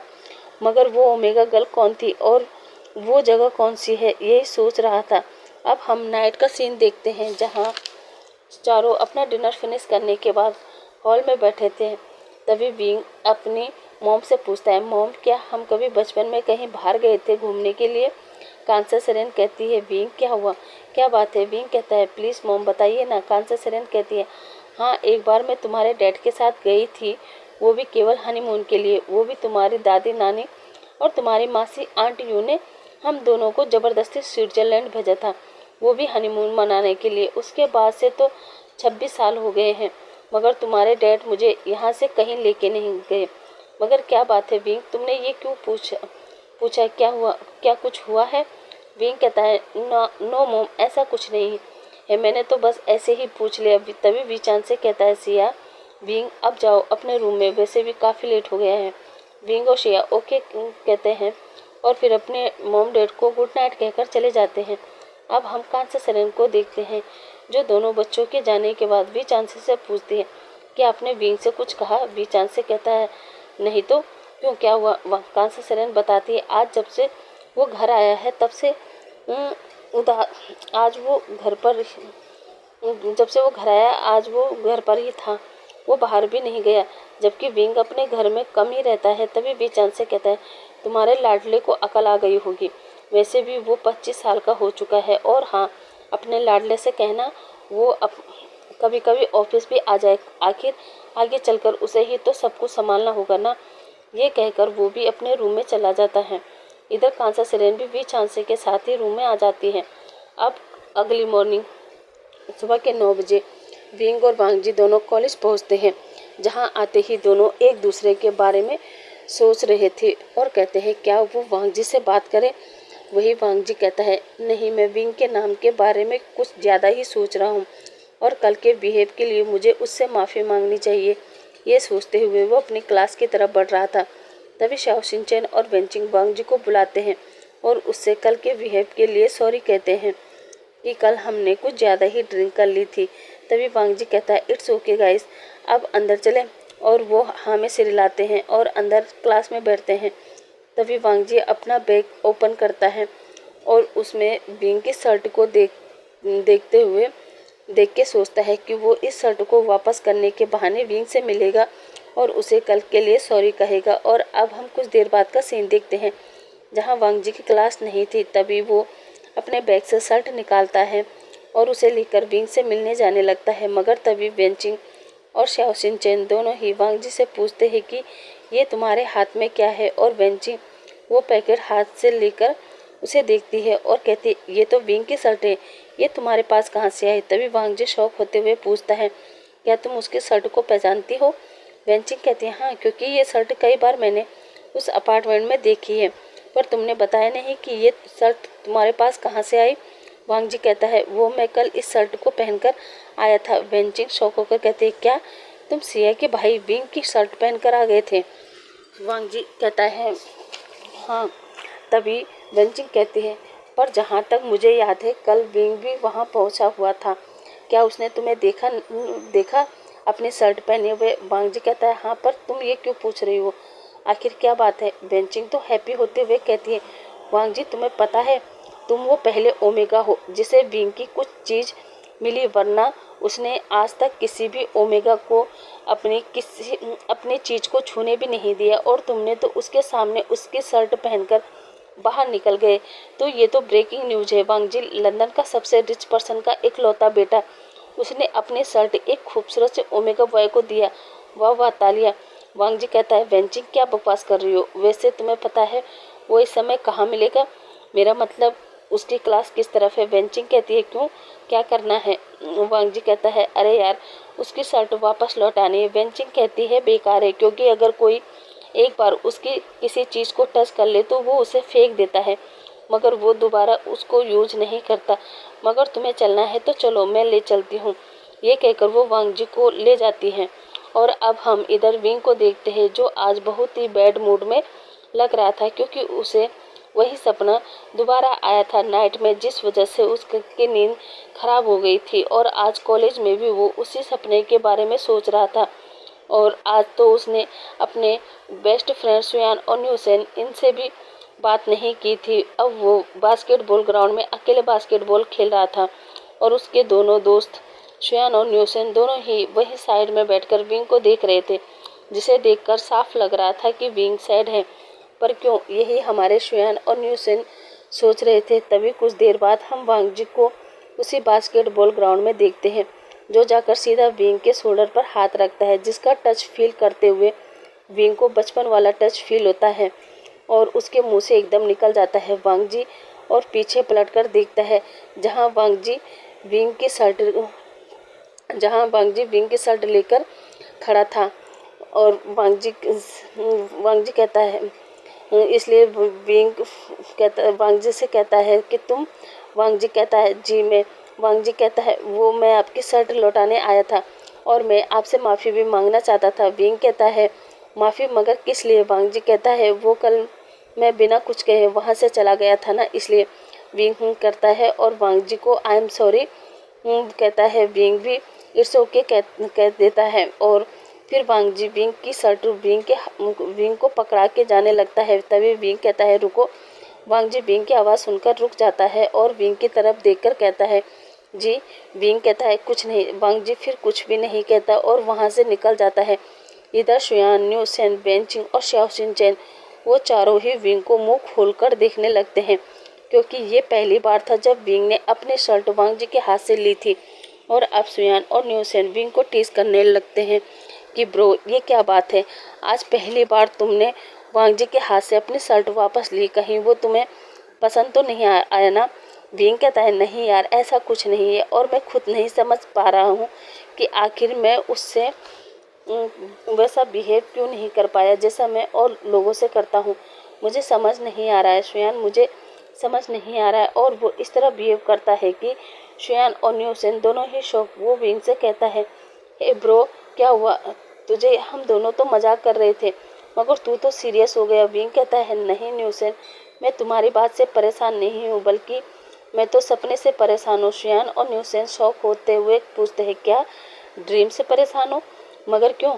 तभी न्यूसेन कहता है और तेरा ड्रीम क्या है बता, जिसकी वजह से तू परेशान है। विंग कहता है वही तो समझ नहीं आ रहा है यार, बहुत ही अजीब सा ड्रीम देखा, और तुम्हें पता है ये ड्रीम कल एक ही दिन में मैंने दो बार देखा। सुयान और न्यूसेन शौक होते हुए कहते हैं क्या एक ही दिन में दो बार, वो भी एक ही ड्रीम, ऐसा क्या है उस ड्रीम में जो तुमने दो बार एक ही ड्रीम देखा। विंग कहता है मैंने एक कमरा देखा, वहाँ बहुत सारे बच्चे थे, वहाँ कुछ लोग ओमेगा गर्ल्स को अलग कर रहे थे, फिर उन्हें इंजेक्शन दे रहे थे, वो लोग चीख रहे थे, चिल्ला रहे थे, और फिर मैंने अपने आप को किसी के साथ भागते देखा। और तुम्हें पता, जिस इंसान के साथ मैं भाग रहा था उसका नाम वांग जी था। शुयान और न्यूसेन दोनों ही शौक होकर चिल्लाते हैं, क्या वांग जी? तभी शुयान कहता है, सिचेन का ब्रदर वांग जी। विंग कहता है पता नहीं यार, पर यह सपना मुझे तब से ही आ रहा है जब से मैं वांग जी से मिला। तभी न्यूसेन पूछता है, वैसे ब्रो, जहाँ तक मैं तुझे जानता हूँ तो शायद तू तेरा बर्थ तो लंदन में हुआ है ना, और ना ही बचपन से लेकर अभी तक तू कभी ऐसी जगह गया होगा जहाँ से तुझे किसी बच्चे के साथ भागना पड़ा हो। तभी न्यूसेन कहता है, फिर तुझे ये सपने क्यों आ रहे हैं? विंग गुस्सा करते हुए कहता है, मुझे कुछ समझ नहीं आ रहा है शुयान, कुछ समझ नहीं आ रहा है न्यूसेन कहता है, ब्रो देख, अभी तू घर जा, आराम से रेस्ट कर, अगर फिर से तुझे वही सपना आता है तो हम फिर कुछ करते हैं। ये कहकर वो विंग को कॉलेज से घर भेजते हैं। अब कुछ दिन ऐसे ही चलता है। एक हफ्ता हो गया था। विंग ने कॉलेज जाना भी बंद कर दिया था क्योंकि वो सही तरीके से सो ही नहीं पा रहा था। अब वो सुबह से शाम तक अपने कमरे में ही बैठा रहता था, सोचता आखिर वो बच्चे कौन है और मैं किसके साथ भाग रहा था, और क्या वो वांग जी सिचेन का ब्रदर ही हो सकता है। मगर फिर सोचता है, नहीं, वो कैसे हो सकता है, वैसे भी एक ही नाम के काफ़ी पर्सन होते हैं। विंग यही सब सोच रहा था। वहीं विंग की मॉम भी पिछले एक हफ्ते से विंग का बिहेव नोटिस कर रही थी, इसलिए वो विंग के कमरे में आती है और विंग के डोर पर नॉक करती है। जहाँ विंग अपने बेड पर लेटा था, वो सोना चाहता था, मगर अब सोने से उसे डर लग रहा था क्योंकि उन गर्ल्स का चीखना चिल्लाना हमारे विंग को परेशान कर रहा था।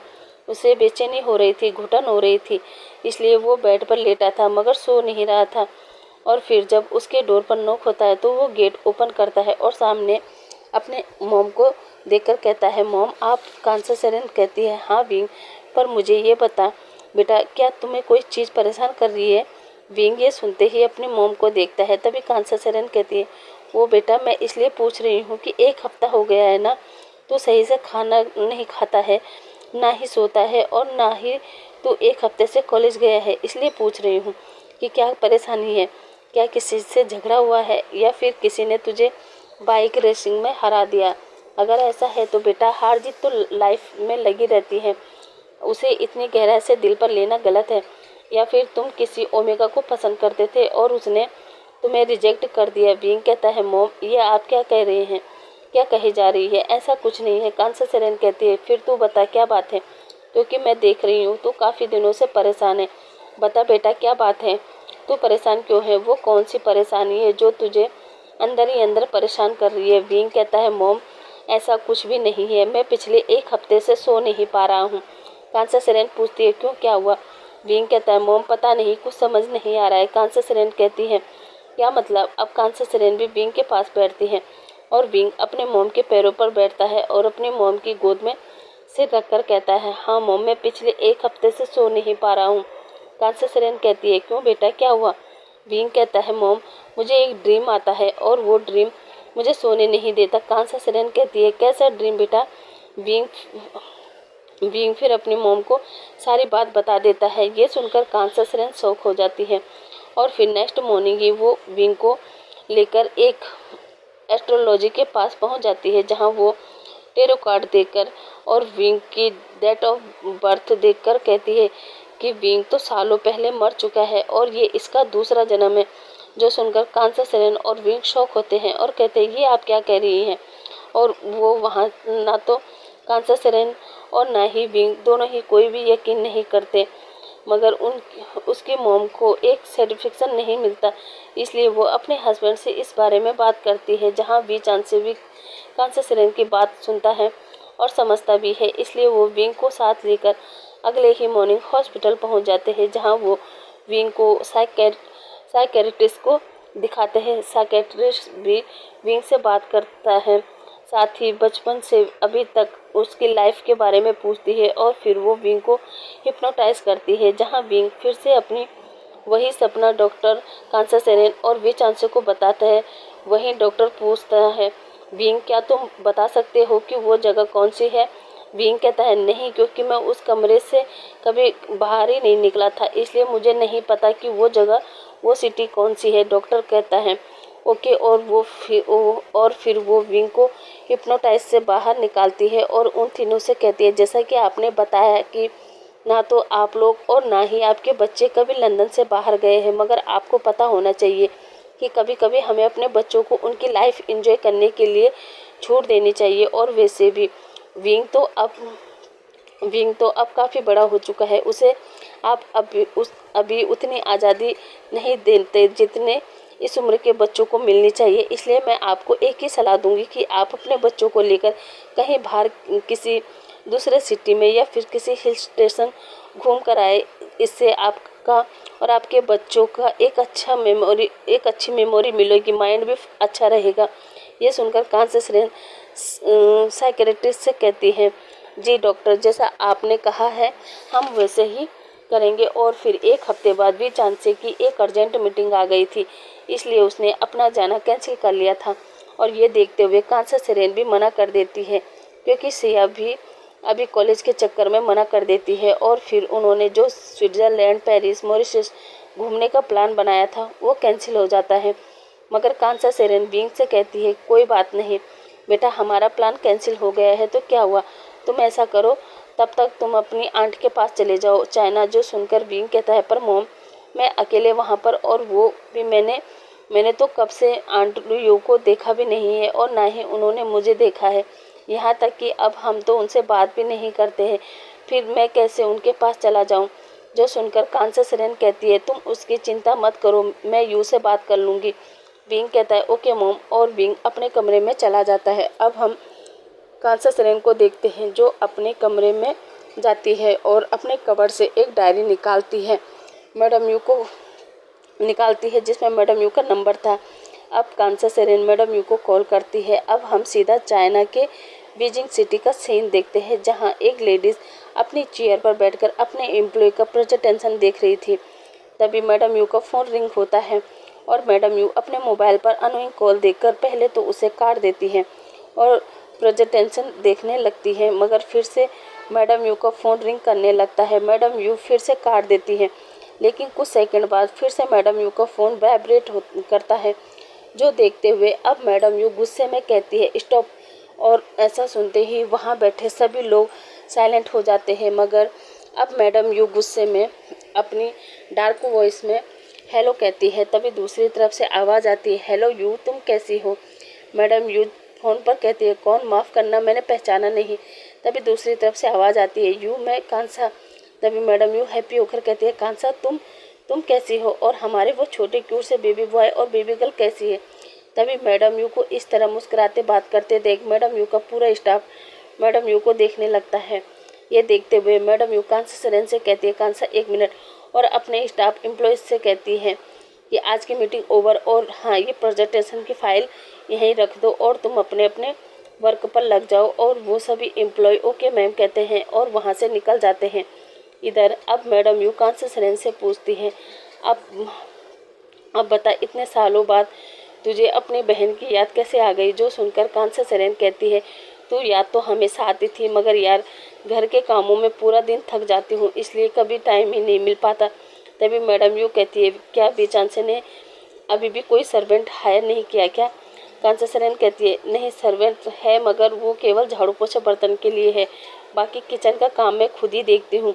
और अब तो सिया को भी सिखा रही हूँ, आखिरकार उसे भी तो कल किसी दूसरे के घर में अपने अल्फ़ा के साथ जाना होगा। वैसे तू बता, यांगली और चैन कैसे है? बहुत टाइम हो गया है ना, तो उनसे मिली भी नहीं हूँ और ना ही बात कर पाती हूँ। वैसे ये बता, अभी भी यांगली पहले की तरह ही शांत, सुशील और प्यारी है कि उसमें कुछ बदलाव आया है? मैडम यू एक गहरी सांस लेते हुए कहती है, पता नहीं कांसा, मेरी बच्ची कैसी होगी?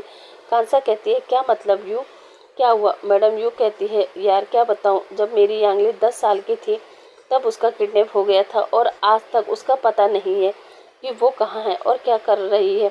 तभी हमें एक छोटा सा सीन यहाँ पर यांगली का दिखाया जाता है, जो संगाई के जिन फैमिली में जिन जुशान की पत्नी बनकर रह रही है, और उसका एक 16 साल का बेटा भी है, मगर वो अपनी मोम यांगली की कोई रिस्पेक्ट नहीं करता।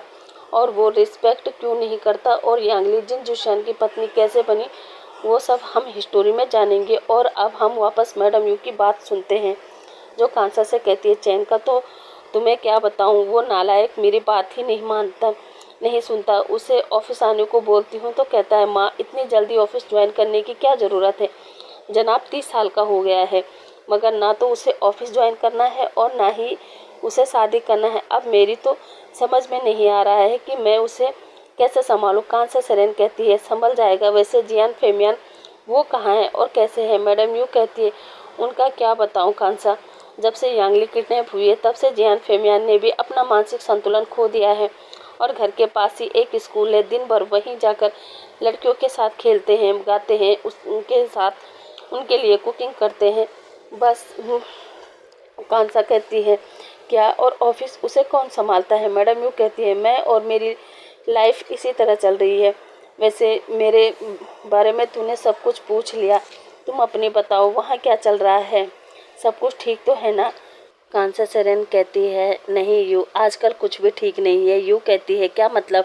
और फिर पिछले 2 हफ्ते में विंग के साथ जो कुछ हुआ वो सारी बात कांसा सेरेन मैडम यू को बता देती है। और साथ ही ये भी डॉक्टर ने विंग को बाहर भेजने का ऑप्शन दिया है और हम लोग जा भी रहे थे, मगर वी चांसे और शिया को दोनों को ही काम आ गया है, इसलिए मुझे प्लान कैंसिल करना पड़ा। मगर विंग जो पिछले 2 हफ्तों से परेशान है और अब वो चिड़चिड़ा भी हो गया है, इसलिए मैंने उससे कहा कि वो कुछ दिन तुम्हारे पास आ जाए। तो क्या मैं उसे भेज दूँ तुम्हारे पास? मैडम यू हैप्पी होकर कहती है, कांसा सेरेन तुझे पूछने की क्या ज़रूरत पड़ गई, कब से पड़ गई? और वैसे भी मत भूल, विंग मेरा नेफ्यू है और एक नेफ्यू को अपने आंट के पास आने के लिए किसी की भी परमिशन की ज़रूरत नहीं है, इसलिए तुम उसकी टेंशन लिए बिना उसे मेरे पास भेज दो, मैं उसका ध्यान रखूँगी। कांसा सेरेन मैडम यू को थैंक यू कहती है, साथ ही ये भी कि वो विंग को 1-2 दिन में वहाँ भेज देगी। मैडम यू ओके कहती है और फ़ोन रख देती है। अब हम 2 दिन बाद का सीन देखते हैं, जहाँ विंग पहुँच चुका था चाइना। और विंग जैसे ही वो एयरपोर्ट से बाहर आता है तो देखता है एक पर्सन ने उसके नाम का बोर्ड पकड़ा हुआ था। तभी विंग वहाँ पर आ जाता है और एक्सक्यूज मी बोलता है। तभी वो पर्सन विंग को देखता है और कुछ देर देखते हुए कहता है, विंग है ना? विंग कहता है, क्या आप चैन गगा है? तभी वो पर्सन कहता है, don't call me chain, call मी गगा, चैन, ओनली चैन, राइट? विंग मुस्कुराकर कहता है, पर मैं कैसे? विंग मुस्कुराकर कहता है, ये कैसे हो सकता है, आप तो मुझसे बड़े हो, फिर मैं कैसे आपको आपके नाम लेके बुला सकता हूँ? चैन कहता है, विंग क्यों तुम मुझे गगा कहकर मुझे ओल्ड पर्सन की फीलिंग दिलाना चाहते हो? और वैसे भी यहाँ कोई नहीं जानता कि मेरी एज कितनी है, इसलिए प्लीज़ डोंट कॉल मी गगा, ओके, ओनली चैन, राइट? विंग मुस्कुराकर हाँ में सिर हिला देता है। और अब वो लोग जियान मेंशन पहुँच चुके थे, जहाँ पर मैडम यू विंग का इंतज़ार कर रही थी। साथ ही जियान फेमियान भी अब विंग मैडम यू को ग्रीट करता है और जियान फेमियान को भी, मगर जियान फेमियान विंग से कुछ भी नहीं बोलते और मैडम यू से कहते हैं कि मैं जा रहा हूँ। मैडम यू कहती है, फेमियान आप कहाँ जा रहे हो? आप कहीं नहीं जाएंगे, देखो ना विंग आया है, उससे बात करो। फेमियान कहता है, नहीं मैं विंग से बात नहीं करूँगा, मुझे जाना है, मुझे जाना है। और वो बच्चों की तरह जिद करने लगते हैं, जो देखते हुए मैडम यू एक सर्वेंट को बुलाती है और कहती है, जाओ सर को बाहर ले जाओ। और वो सर्वेंट ओके कहता है और ले जाता है। इधर विंग ये देखकर शौक। तभी मैडम यू कहती है, विंग आओ बैठो। विंग मैडम यू से कहता है, आंटी ये अंकल। मैडम यू कहती है, बेटा पिछले 30 सालों से फेमियान की यही हालत है, वो मेंटली डिस्टर्ब है। जब से हमारी बेटी हमसे दूर हुई है तब से वो ऐसे ही, वो सामने जो छोटे बच्चों का स्कूल है वो अपना पूरा समय वहीं बिताते हैं, क्योंकि उन्हें सभी बच्चों में यांगली की शक्ल दिखाई देती हैं। खैर ये सब बातें छोड़ो, ये बताओ मॉम डैड और जिया कैसी है, सिया कैसी है? विंग कहता है, वो ठीक है। मैडम यू कहती है, और तुम? विंग कहता है, मैं भी ठीक हूँ आंटी। मैडम यू कहती है, हाँ हाँ, और अब चैन के साथ रहोगे तो और भी ठीक हो जाओगे। और चैन तुम विंग का पूरा ध्यान रखना, ओके? चैन कहता है, ओके मॉम, आप उसकी टेंशन मत लीजिए, मैं अच्छे से विंग का ध्यान रखूँगा। मैडम यू कहती है, ठीक है। और फिर विंग कहता है, विंग से कहती है, जाओ पहले तुम फ्रेश होकर आओ और फिर सब साथ बैठकर ब्रेकफास्ट करते हैं। विंग ओके कहता है। अब मैडम यू चैन से कहती है कि वो विंग का कमरा दिखा दे। चैन ओके कहता है और फिर चैन विंग को अपने साथ ले जाता है और फिर उसे उसका रूम दिखाता है, जहाँ विंग वो रूम देखकर हैप्पी होता है और चैन को थैंक यू कहता है। चैन भी विंग को वेलकम कहता है और विंग से कहता है वो जल्दी से फ्रेश होकर नीचे आए। विंग हाँ में जवाब देता है और फिर भी कुछ देर बाद विंग सबके साथ बैठकर ब्रेकफास्ट करता है। उसके बाद मैडम यू चैन से कहती है कि वो विंग को हमारे सिटी की एक एक जगह अच्छे से दिखा दे। आखिर विंग को भी तो पता चले कि हमारा चाइना लंदन से भी खूबसूरत है। चैन कहता है ऑफ कोर्स मॉम, और वो विंग से कहता है तो चलो शुरुआत करते हैं हम यहाँ के क्लब से। और अब हम सीधा नाइट का सीन देखते हैं, जहाँ चैन विंग को अपने साथ क्लब ले गया था और वहाँ वो अपने दोस्तों से भी मिलवाता है। विंग भी चैन के फ्रेंड से मिलकर बहुत हैप्पी होता है और फिर वो लोग क्लब में काफ़ी इंजॉय करते हैं और पार्टी ख़त्म करके 12 बजे वापस घर आते हैं। और फिर नेक्स्ट डे चैन विंग को अपना बीजिंग शहर दिखाना स्टार्ट कर देता है। अब विंग को ऐसे ही घूमते घूमते 1 हफ्ता हो चुका था, मगर उसकी परेशानी अभी भी दूर नहीं हुई थी, इसलिए अब वो ये बात चैन को बताता है, जो सुनकर चैन कहता है विंग इस सपने के पीछे कोई मतलब तो नहीं है। विंग कहता है कैसा मतलब? चैन कहता है विंग कहीं तुम्हारा रीबर्थ तो नहीं हुआ? विंग कहता है चैन क्या बकवास कर रहे हो, ऐसा कुछ नहीं होता। चैन कहता है क्यों नहीं होता विंग, तुम्हें मेरी बात पर यकीन नहीं होगा, मगर हमारा एक प्रोफेसर है जो साइंस का बहुत बड़ा ज्ञानी है और उन्होंने ही हमसे एक बार कहा था कि इस संसार में मेरिकल होते हैं। अगर कोई इंसान जिसकी मरने की इच्छा ना रही हो, फिर जिस इंसान के मन में कोई ऐसी चीज़ रहती हो जिसे वो अपने जीते जी पूरा करना चाहता हो, मगर वो किसी कारणवश उसे पूरा न कर पाया तो वो उससे पहले ही गॉड के पास चला जाए, तो उसकी जो इच्छा होती है वो या तो दोबारा जन्म लेके उस इच्छा को पूरी करता है या फिर किसी से करवाता है। और इसी तरह हो सकता है ना कि कोई तुझे भी अपनी इच्छा बताना चाहता हो या फिर तुम्हारी कोई इच्छा रही हो जो तुम पिछले जन्म में पूरा न कर सके, तो इस जन्म में वो अधूरा काम तुम्हें पूरा करना हो, इसलिए शायद तुम्हें ये सपना बार बार आता है। विंग कहता है गगा फिर मैं क्या करूं? मैं कैसे पता करूं कि वो शहर कौन सा है और वो बच्चे कौन सी जगह पर रहते हैं, कैसे पता करें? चैन कहता है विंग तो फिक्र मत कर, ऊपर वाले पर भरोसा रख, सब ठीक हो जाएगा। और हाँ अब चल रेडी हो जा, हमें आज और अभी संगाई के लिए निकलना है। विंग पूछता है संगाई मगर क्यों? चैन कहता है अरे यार तुम्हारे शाहू से मिलने। विंग कहता है क्या शाहू से मिलने? चैन कहता है हाँ, क्योंकि कल उसका बर्थडे है और कल सुबह मैंने उसे विश नहीं किया तो हमारा ब्रेकअप हो जाएगा। विंग कहता है क्या ब्रेकअप? चैन कहता है हाँ ब्रेकअप। म्या बहुत गुस्से वाली है, अगर मेरी तरफ से थोड़ा सा भी उसे विश करने में लेट हो जाएगा ना तो वो मुझसे ब्रेकअप कर लेगी, मगर उसके बावजूद भी मैं केवल और केवल उसी से प्यार करता हूँ और वो बहुत ही प्यारी है।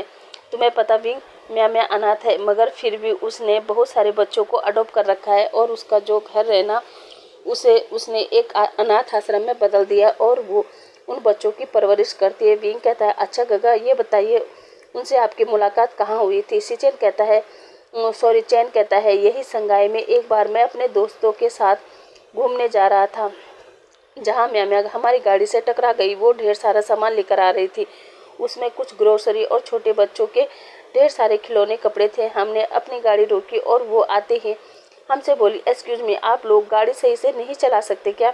आपने देखा ना मेरा सारा सामान बिखेर दिया, अब मैं अपने बच्चों को क्या खिलाऊंगी? मैंने जब उससे देखा वो 20 साल की लड़की, और जब उसने बच्चे कहा मैंने उससे पूछ ही लिया कितने बच्चे हैं तुम्हारे? उसने उसके बाद मुझे पता है क्या जवाब दिया?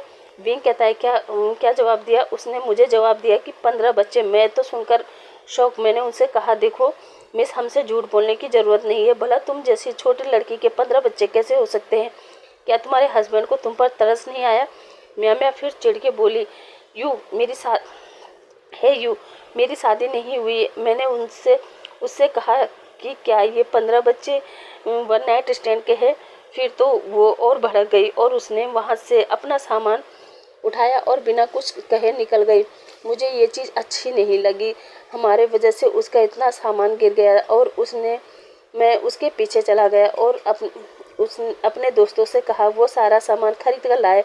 और फिर मैं जब उसके पीछे गया तो मैंने देखा वो 15 बच्चे एक साथ आकर उस छोटी सी लड़की म्या पर चिपक गए और उन्हें एक एक करके खिलौने कपड़े देने लगी। वो बच्चे बहुत हैप्पी होकर उसे थैंक यू कहते और उसके चीक पर किस करते। बस तब से ही म्या मुझे पसंद आने लगी और फिर मैं उससे बात करने लगा, मिलने लगा और तब मुझे पता चला कि म्या अनाथ है और उसने अपने जैसे ही अनाथ बच्चों को अडॉप्ट कर रखा है ताकि वो उन्हें एक अच्छा फ्यूचर दे सके। और तब से लेकर अब तक मैं और मेरे फ्रेंड उनके लिए डोनेशन देते हैं और लेते भी हैं। और तब से लेकर अब तक हम हर बर्थडे पर मैं यहाँ आता हूँ। और एक बात और बताऊँ, आज उसी का नहीं बल्कि उसके जैसे उन सभी बच्चों का बर्थडे है। विंग कहता है क्या?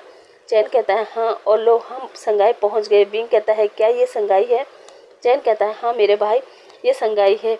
और फिर दोनों म्या के उस घर में जाते हैं जहाँ म्या और वो बच्चे चैन को देखकर हैप्पी हो जाते हैं और चैन को हक करते हैं। वहीं आज विंग को देखकर सभी बच्चे हैरान होकर विंग को देख रहे थे और फिर उन्हें साथ लाए हुए गिफ्ट चॉकलेट वगैरह देते हैं। और अब उन लोगों का डिनर वगैरह होता है और अब विंग फिर से सो जाता है जहाँ फिर से उसे वही सपना आता है। और इस बार वो सपने में एक अनाथ आश्रम का नाम भी देखता है। पहले वो पढ़ता नहीं था तो इसलिए वो नहीं बता पाया था, लेकिन इस जन्म में वो पढ़ा लिखा था तो उसने वो अनाथ आश्रम का नाम पढ़ लिया था जिसमें लिखा था happy home child care centre. ये सपना देखते ही विंग एकदम खड़ा हो जाता है और जो चीज़ म्या देख लेती है, क्योंकि वो रात को कई बार उठकर बच्चों को चेक करती थी ना, इसलिए जैसे ही विंग उठता है वो म्या को देखकर घबरा जाता है। म्या कहती है विंग मैं हूँ, तुम सपने में नाम पढ़ रहे थे happy home child care centre, क्या तुम उस सेंटर को जानते हो? विंग कहता है जानता हूँ, आपका क्या मतलब, क्या आप भी उसे जानते हैं? म्या कहती है हाँ, क्योंकि वो सेंटर इस सिटी का सबसे पुराना चाइल्ड केयर सेंटर था, मगर अब वो बंद हो चुका है और अब वहाँ महिला आश्रम है। वहाँ महिला आश्रम में। विंग कहता है क्या आप क्या म्या क्या एक बार तुम मुझे वहाँ ले जा सकती हो? म्या कहती है क्यों नहीं, कल सुबह ही चलते हैं। और फिर अगली मॉर्निंग चैन और विंग सभी बच्चों को और म्या को बर्थडे विश करते हैं। उसके बाद वो तीनों उसी हैप्पी होम सेंटर निकल जाते हैं जहाँ अभी भी वही काम होता है, मगर अब वहाँ नहीं बल्कि उन लड़कियों की तस्वीर भेजी जाती है और अब कस्टमर उन लोगों में से एक को पसंद करती है। और वहाँ की जो ओनर है जो लगभग 60 साल का हो चुका है और अब उसका ये काम उसका बेटा यानी बेंचाओ संभालता है। वो पहले वहाँ आई हुई लड़कियों के साथ वन नाइट स्टैंड करता है और फिर उन्हें ऑप्शन पे भेज देता है। और उसका बाप बेन रूहान वो बच्चों को किडनैप करता था और उस आश्रम की जो लेडीज़ थी मैडम डायना उसे दे देता था। वो दोनों इस काम से बहुत सारा पैसा कमाते थे। वो उन लड़कियों को ऐसे पर्सन के पास भेजा करती थी जिनको बच्चों में इंटरेस्ट होता था, मगर मैडम डायना के मौत के बाद वो काम बेन रूहान ने संभाला। अब उसका बेटा बेन चाओ संभालता है, मगर अब फ़र्क इतना है कि अब उस आश्रम में बच्चों को पहले 15 साल से ऊपर होने देते हैं, उसके बाद वो उन्हें बेचकर बहुत मोटा पैसा कमाते हैं। यहाँ तक कि चाइना से अब ज़्यादा लड़कियाँ ज़्यादातर विदेशों में इंपोर्ट की जाती है। इसलिए विंग जब वहाँ जाता है तो उसे वहाँ सब कुछ याद आ जाता है और वहाँ यहाँ तक कि उसे ये भी याद आ जाता है कि उसे किसी और ने नहीं बल्कि बेन रूहान ने मारा था, वो भी जब वो 12 साल का था और वांग जी उससे कुछ ही बड़ा था। और अब ये सारी बात म्या और चैन को बताता है और ये बात सुनकर म्या और चैन दोनों के ही होश उड़ जाते हैं। जहाँ चैन पूछता है विंग तुझे तो उस बेन रूहान को जान से मार देना चाहिए। विंग कहता है हाँ चैन, मन तो मेरा भी यही कर रहा है, मगर मैं केवल शक के आधार पर कुछ नहीं कर सकता। मुझे अपने साथ मारे गए वांग जी की तलाश करनी होगी, क्योंकि मैं श्योर हूँ अगर मेरा रिबर्थ हुआ है तो उसका भी रिबर्थ हुआ होगा। अगर उसकी फ़ोटो मिल जाती तो हम उसे ढूंढ पाते। जो सुनकर चैन कहता है कहाँ जैसा कि तुम खुद ही कह रहे हो तुम्हारी मौत यहाँ हुई थी और तुमने बर्थ कहाँ लिया, लंदन में, तो हो सकता है ना वांग जी ने भी किसी दूसरे शहर में बर्थ लिया हो। ऐसे में हम कैसे उसे ढूंढ पाएंगे? अब हम तो इस बात को 20-25 साल बीत चुके हैं। तभी म्या कहती है क्यों ना हम स्केच आर्टिस्ट के पास उस बच्चे की तस्वीर बनाएं और फिर उसे सोशल मीडिया पर अपलोड कर दे, क्योंकि आज की डेट में सोशल मीडिया हर जगह चलती है। विंग कहता है ये आइडिया अच्छा है और फिर वो लोग विंग को लेकर एक स्केच आर्टिस्ट के पास जाते हैं और फिर विंग जैसा जैसा स्केच आर्टिस्ट को बताते हैं वो उसी तरह एक बच्चे की तस्वीर तैयार कर देते हैं, जिसे अगले ही पल पूरा सोशल मीडिया पर फैला दिया जाता है। जिसे देखते हुए विंग को 2 दिन बाद बहुत सारे लोगों का कॉल आता है और कहते हैं हाँ हम इस बच्चे को जानते हैं, ये लैन ग्रुप का ओमेगा बेटा है। कोई कहता है ये मेरा प्यार है, कोई कह रहा था ये मेरा फ्रेंड है। और तभी विंग को एक कॉल आता है। विंग उस कॉल को उठाता है और दूसरी तरफ से आवाज़ आती है तुम्हारी हिम्मत कैसे हुई मेरे बेटे की पिक्चर को पब्लिश करने की, और तुम हो कौन और कहाँ रहते हो। जो सुनकर विंग कहता है आर यू श्योर सर की तस्वीर आपके बेटे की है। उधर से दूसरा पर्सन कहता है श्योर, और अरे ऑफ कोर्स वो मेरा बेटा है और पिछले 20 साल से मैं उसका ध्यान रख रहा हूँ, उसकी परवरिश कर रहा हूँ। और तुम कह रहे हो आर यू श्योर कि मैं उसे जानता हूँ। वैसे तुम कौन हो और क्या कर रहे हो, और तुमने मेरे बेटे का इसके सोशल मीडिया पर क्यों डाला। इधर विंग कहता है सॉरी सर, मगर क्या मैं आपसे मिल सकता हूँ। वो क्या है ना, मुझे आपसे और आपके बेटे से कुछ ज़रूरी बात करना है, तो क्या मैं कर सकता हूँ। इधर से कुरेन कहता है मेरे बेटे से मगर क्या बात करनी है। विंग कहता है वो मैं कॉल पर नहीं बता सकता, मैं आपको मिलकर ही बता पाऊँगा। तो क्या आप आ सकते हैं मुझसे मिलने, या फिर आपको प्रॉब्लम ना हो तो मैं आपसे मिलने आ जाता हूँ। इधर से कुरेन कुछ सोचता है और कहता है ओके तुम आ सकते हो, मेरा एड्रेस है। और फिर वो विंग को एड्रेस बताता है। और जब वो बीजिंग चाइना कहता है तो विंग शॉक होकर कहता है क्या आप चाइना से हो। इधर से कुरेन कहता है हाँ क्यों। विंग कहता है कुछ नहीं, क्योंकि मैं भी चाइना में ही हूँ। कुरेन कहता है ओके 10 मिनट बाद मैं तुम्हें लैंड मैंसन में मिलूँगा।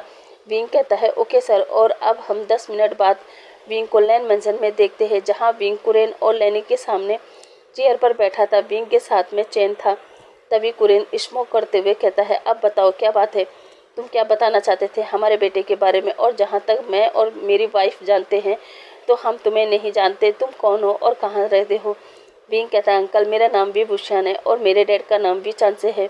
वो लंदन के टॉप बिजनेसमैन है और मैं भी लंदन में ही रहता हूँ। वो तो कुछ ऐसी परेशानी हो गई थी कि मुझे यहाँ आना पड़ा। दरअसल आपको ये सुनने में अच्छा नहीं लगेगा, मगर आपके बेटे और मेरी मौत 30 साल पहले हो चुकी है थी और ये हमारा दूसरा जन्म है। मैं केवल आपके बेटे से ये जानने आया था कि क्या उसे भी मेरे जैसे सपने आते हैं। तभी कुरेन कहता है क्या बकवास कर रहे हो, तुम्हारा दिमाग तो ख़राब नहीं है ना। मेरा बेटा सही सलामत है और लंदन में अपनी पढ़ाई पूरी कर रहा है, तो तुम कैसे कह सकते हो कि उसकी मौत हो चुकी है। तभी लेनी कहती है 1 मिनट, तुमने क्या कहा। तुम मेरे बेटे से पूछने आए थे कि उसे कोई सपना आता है या नहीं। कैसा सपना, क्योंकि मेरे बेटे को सपने आते थे, मगर जब से वो लंदन गया है तब से उसे एक बार भी सपना नहीं आया। उसने मुझे खुद बताया। विंग पूछता है तो मैम आप बता सकते हैं कि उसे किस तरह का सपना आता था। प्लीज़ मैम बताइए, क्योंकि शायद इससे मेरी परेशानी कम हो जाएगी। आपको नहीं पता पिछले 2 महीनों से मैं सोया नहीं हूँ और इस सपने की वजह से मैं और मेरी फैमिली काफ़ी परेशान है। यहाँ तक कि वो लोग भी परेशान हैं, क्योंकि मेरे सपने की वजह से। इसलिए प्लीज़ बताइए क्या उससे भी कोई सपना आता था। लेनी कहती है हाँ, दरअसल मेरे बेटे ने जब से होश संभाला है तब से लेकर अब तक वो एक ही सपना देखता है, जिसमें वो किसी विंग नाम के बच्चे को लेकर भाग रहा था, क्योंकि उसके पीछे कुछ लोग पड़े थे और वो गुंडे उन दोनों को मारना चाहते थे। तभी कुरेन कहता है लेनी तुमने मुझे बताया क्यों नहीं कि वांग जी को इस तरह के सपने आते हैं। लेनी कहती है वो सपने मुझे और उसे नॉर्मली लगे, मगर मुझे नहीं पता था कि विभूषण जो कह रहा है वो सच भी हो सकता है। तभी कुरेन कहता है इसका मतलब हमारे वांग जी का रीबर्थ हुआ है। तभी विंग कहता है हाँ सर, क्योंकि उसी का नहीं बल्कि मेरा भी रीबर्थ हुआ है। तो क्या आप अपने बेटे को बुला सकते हैं, क्योंकि मुझे उससे कुछ बात डिसाइड करना है। कुरेन कहता है हमारा बेटा तो लंदन में है, मगर तुम चाहो तो मैं उसे बुला सकता हूँ। वैसे भी कल से उसके कुछ टाइम के लिए छुट्टियाँ पड़ रही हैं। विंग कहता है ओके सर, तो मैं क्या कल आपके बेटे से मिलने आ सकता हूँ। तभी लेनी कहती है यस ऑफ कोर्स। अब विंग उनसे मिलकर वहाँ से चला जाता है, मगर अब हम लैंड मैंसन में देखते हैं जहाँ टेंशन का माहौल बन चुका था। उधर हमारा विंग जैसे ही जियान मैंसन पहुँचता है तो देखता है उसके मॉम डैड, उसकी सिस्टर सिया और उसके फ्रेंड, यहाँ तक कि शाओ शिनचैन और बेंचिंग भी विंग से मिलने पहुँचे थे। जहाँ विंग पहले अपने मॉम डैड को हक करता है, कांसा सेरेन तो विंग से हक करके कहती है, विंग क्या तुमने जो हमें कॉल पर बताया वो सब सच है? क्या सच में तुम्हारा रीबर्थ हुआ है? विंग कहता है, हाँ मॉम, पहले तो मुझे विश्वास नहीं हुआ, मगर आज मैं उस बच्चे के घर गया था जिसका सपना मुझे बार बार आता था, और कल तक वो भी पहुंच जाएगा। उसके बाद मैं उस इंसान को भी नहीं छोड़ूंगा जिसने हम दोनों को मारा है और उन लड़कियों की ज़िंदगी बर्बाद की है। मॉम, पता नहीं उसने कितनी सारी ओमेगा गर्ल्स की लाइफ बर्बाद की होगी, वो भी मासूम बच्चों की, मगर अब उनका बेटा उस काम को कर रहा है और उन लोगों को जीने का कोई हक नहीं है। तभी भी चांद से कहता है, हाँ बेटा, और इस चीज़ में मैं तुम्हारा पूरा सपोर्ट करूँगा। तभी विंग के फ्रेंड भी कहते हैं, हाँ विंग, हम भी, और मैडम यू भी कहती है, मैं भी विंग।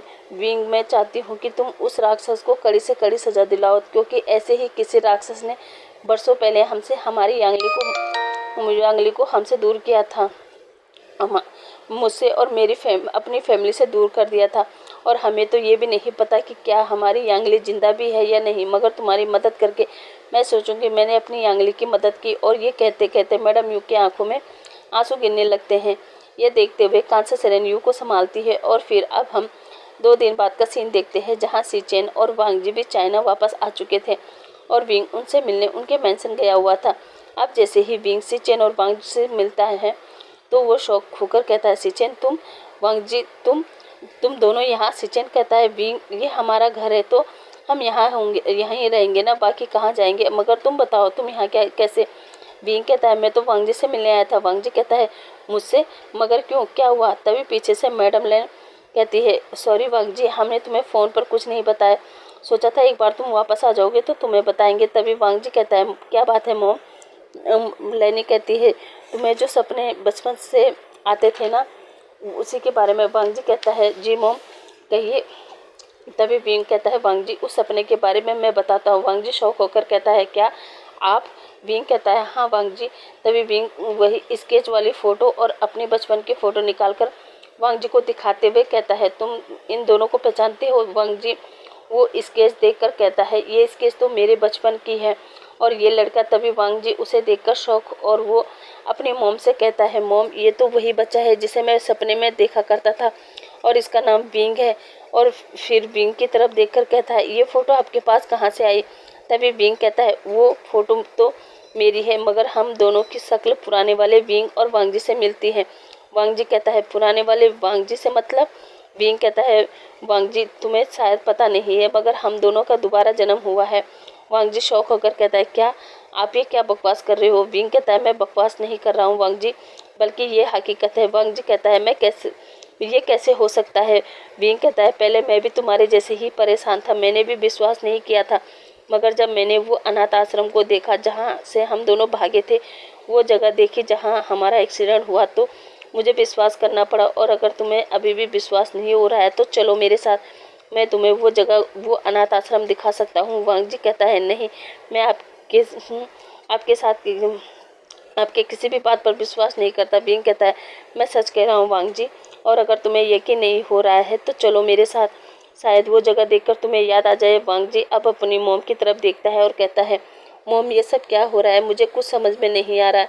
तभी विंग कहता है, वांग जी, एक बात बताओ, आंटी ने मुझे बताया तुम्हें भी सपने आते थे बचपन से ही, और जब लंदन में तुम मुझे मिले उस दिन, जब तुम मुझे देखते ही वहाँ से चले गए थे, उसी दिन से मुझे ये सपने आ रहे हैं। अब तुम ही बताओ वांग जी, तुम्हें नहीं लगता कि हमारे बीच कुछ तो कनेक्शन है? आंटी ने बताया था कि अब तुम्हें सपने आने बंद हो गए, मगर अब वही सपने मुझे आते हैं, इसलिए प्लीज़ वांग जी मेरा विश्वास करो, और ये सच है कि हम दोनों का ही रिबर्थ हुआ है। वांग जी सोचते हुए कहता है, पर मैं कैसे भरोसा करूं? विंग कहता है, मैंने कहा ना, एक बार तुम मेरे साथ चलो, वो जगह देखो, शायद तुम्हें कुछ याद आ जाए। वांग जी कहता है, ओके, मैं आपके साथ चलूँगा, और मुझे अगर कुछ याद नहीं आया तो आप अपने दिमाग से ये बात निकाल देंगे कि हम दोनों का रिबर्थ हुआ है। विंग कहता है, ओके वांग जी, ठीक है। अब अगली morning Wing, Wang ji, Si Chen, Suyan, Xiao Xin Chen, Niu Sen, Xia Wenqing और चेन सभी उस जगह के लिए निकल जाते हैं जहाँ वो सभी पहले म्या के पास जाते हैं, जहाँ म्या उन सभी का स्वागत बहुत अच्छे ढंग से करती है और उन सब से कहती है, इतने लोगों का वहाँ जाना सही नहीं होगा, क्योंकि उस अनाथ आश्रम का जो मालिक है वो बहुत ही रूड है। अगर उसे थोड़ी सी भी भनक पड़ गई कि हम यहाँ कुछ तलाश कर रहे हैं तो वो हम सबको जान से मार देगा। इसलिए मैं तो यही सलाह दूंगी कि विंग, तुम और वांग जी वहाँ जाओ और अगर 1 घंटे में तुम वापस नहीं आए तो हम सब वहाँ आ जाएंगे। विंग कहता है ओके। और फिर अगली मॉर्निंग विंग और वांग जी सब पहले उस अनाथ आश्रम में जाते हैं, जहाँ वो अंदर जाकर चारों तरफ घूमते हैं। वहाँ गार्डों को लगता है कि वो लोग दोनों वहाँ ओमेगा गर्ल्स के साथ एंजॉय करने आए हैं, इसलिए वो उन्हें घर का एक एक कमरा दिखाते और वहाँ रह रही ओमेगा गर्ल्स भी, मगर विंग सबके लिए मना करते हुए जा रहा था, इसलिए उन गार्ड को दोनों पर शक हो जाता है और वो दोनों विंग और वांग जी को पकड़ लेते हैं, जहाँ वो गार्ड विंग को बहुत मारते हैं। उसके बाद उसे वेंचाओ के सामने फेंक देते हैं और वेंचाओ विंग को मारता है। साथ ही वो वांग जी की खूबसूरती देखकर कहता है वाह, ये अल्फा तो बहुत ज़्यादा ब्यूटीफुल है, और वो वांग जी का भी गला पकड़ देता है, जिससे वेंचाओ को वांग जी के ओमेगा फेरोमोन्स फील होता है और वो वांग जी की शर्ट के अंदर झांकता है तो उसे समझ आ जाता है कि वो ओमेगा है, इसलिए वो वांग जी का गला छोड़ देता है और हंसते हुए कहता है अरे वाह, ये तो ओमेगा निकली और ब्यूटीफुल भी है, तो हमें इसकी तो हमें अच्छी कीमत मिल सकती है। और वो ज़ोर ज़ोर से हंसने लगता है। तभी वेंचाओ कहता है इससे पहले तो मैं ही टेस्ट करूँगा, इसलिए इसे ले जाओ मेरे कमरे में। और वेंचाओ के गार्ड वांग जी को ले जाने लगता है, मगर तभी अचानक विंग उस गार्ड को एक घूंसा मारता है और वांग जी का हाथ पकड़कर भागने लगता है। अब जैसे ही वो दोनों वहाँ से भागते हैं तो वांग जी को याद आ जाता है कि हाँ, वो भी इसी तरह उस बच्चे का हाथ पकड़कर और वांग जी हाथ पकड़कर ऐसे ही भागा था, और वो विंग को देखता ही रहता है और उसके साथ भागता रहता है। अब विंग और वांग जी आगे आगे और वेंचाओ के गार्ड विंग और वांग जी के पीछे पीछे भागने लगते हैं। इधर विंग और वांग जी भागते हुए अपने दोस्तों के पास पहुंच चुके थे। वहीं अब विंग के सभी फ्रेंड उन लोगों से फाइट करने लगते हैं। इधर वांग जी की आंखों में आंसू थे और वो एकदम से विंग को हक कर लेता है और रोते रोते कहता है विंग, मुझे सब याद आ गया, और हाँ विंग प्लीज़ मुझे माफ़ कर दो, पिछले जन्म में मैं तुम्हारी रक्षा नहीं कर पाया, I am sorry wing, I am sorry. Wing कहता है सॉरी वांग जी, सॉरी की ज़रूरत नहीं है, और वो भी वांग जी को हक कर लेता है। इधर तब तक वांग जी के पेरेंट्स और विंग के पेरेंट्स पुलिस के साथ वहाँ पहुँच जाते हैं।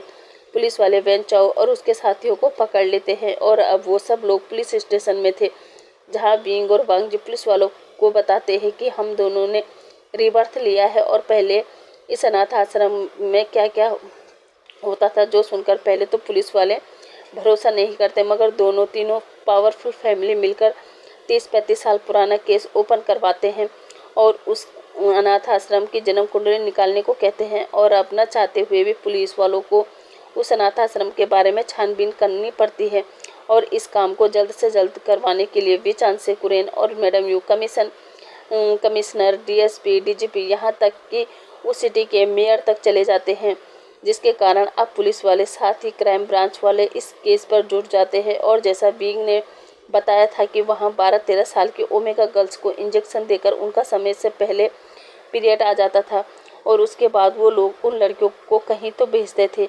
साथ ही इन लोगों ने मुझे और वांग जी को मारकर नदी में फेंक दिया था। इस बारे में जब छानबीन शुरू हुई तो उसमें बहुत सारे ऐसे लोगों के नाम भी आए जो इस समय अच्छी पोस्ट पर कार्यरत है। साथ ही कुछ ऐसे लोगों के नाम भी थे जो अब इस दुनिया में नहीं थे। साथ ही उन लड़कियों का, उन बच्चों की भी तलाश की गई जो उस समय इन सभी हादसों का शिकार हुई थी। और इस चीज़ में विंग और वांग जी को यांगली की बचपन की तस्वीर, वो कहाँ रहती है, क्या करती है और उसके साथ क्या हुआ है और कैसे वो अब दूसरे सिटी में जिन मेंशन में पहुंची, वो सभी चीज़ें विंग और वांग जी को पता चली। साथ ही मैडम यू को भी पता चल गया कि उनकी बेटी जिंदा है और वो इस समय कहाँ है। इसलिए अब जिन फैमिली को भी पुलिस स्टेशन बुलाया जाता है, जहाँ यांगली से पूछा जाता है कि वो जियान मेंशन कैसे पहुंची, तब यांगली बताती है मैं अपने डैड के साथ शाम को उनके स्कूटर पर आइसक्रीम खाने जा रही थी। अचानक 2 अंकल वैन से उतरे, उन्होंने मेरे डैड को धक्का मारा और मेरे डैड का सर एक पत्थर से जाकर टकरा गया और फिर वो लोग ज़बरदस्ती मुझे वैन में डालकर एक जगह ले गए जहाँ बहुत सारे बच्चे थे। उन लोगों को इंजेक्शन लगाया जा रहा था। मुझे नहीं पता था कि वो इंजेक्शन कौन सा था, मगर हाँ, उस इंजेक्शन को लगाने के बाद हमारे बॉडी में अलग ही चेंजेस होने लगे, जैसे हमारे ब्रेस्ट फूलना, हमारे बेली में बहुत तेज़ दर्द होना और हमारे प्राइवेट पार्ट से ब्लड आना उसके 2 दिन बाद ही हम लोग 12-13 साल से सीधा 16-17 साल के लगने लगे। उसके बाद वो लोग हम सभी ओमेगा को एक जगह ले जाते थे जहां हम पर बोली लगाई जाती थी, और जो लोग हमें खरीदते थे वो लोग हमें अपने सामान की तरह यूज करते थे। जैसे कि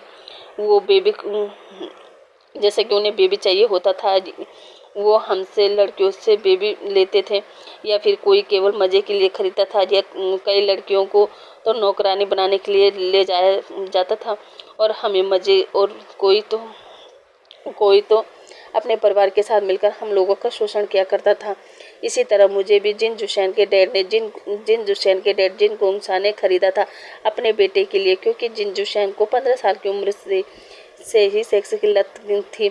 जिन जुशैन दिन भर कमरे में रहता था और अश्लील वीडियो देखा करता था, और उस अश्लील वीडियो की वजह से लत लग गई थी, और जिसकी वजह से उसके डैड ने उसके लिए मुझे खरीदा एक सेक्स टॉय के रूप में, जिससे वे लोग दिन भर घर का काम करवाते, और फिर जब जिन जुशैन को मेरी ज़रूरत पड़ती वो मुझे यूज करता। और इसी तरह मैंने काफ़ी बच्चों को भी बर्थ दिया, मगर वो सब कुछ समय बाद ही मर जाते थे या फिर जिन जुशैन द्वारा मारे जाते थे, क्योंकि जिन जुशैन कभी नहीं सोचता था कि मैं प्रेग्नेंट, उसमें मुझे यूज़ करना है तो बस करना है। और इसी तरह मैंने अपनी ज़िंदगी के 27 साल इस जानवर के साथ काट दिए। मुझे तो ये भी पता नहीं था कि मैं कभी अपने माँ बाप को देख भी पाऊँगी कि नहीं, अपने घर जा भी पाऊँगी कि नहीं, मगर थैंक गॉड बिंग और वांग जी, तुम दोनों की वजह से मैं इतने सालों बाद अपने मॉम डैड से मिल पाई, अपनी फैमिली से मिल पाई। Thank you Bing, thank you Wang ji, thank you. और ये सब बोलते बोलते उसके आंखों में आंसू थे, और यांगली के साथ मैडम लैन, कांसा सेरेन और मैडम यू तीनों की आंखों में आंसू थे। मैडम यू तो अपनी बेटी को हक करके काफ़ी रोने लगती हैं,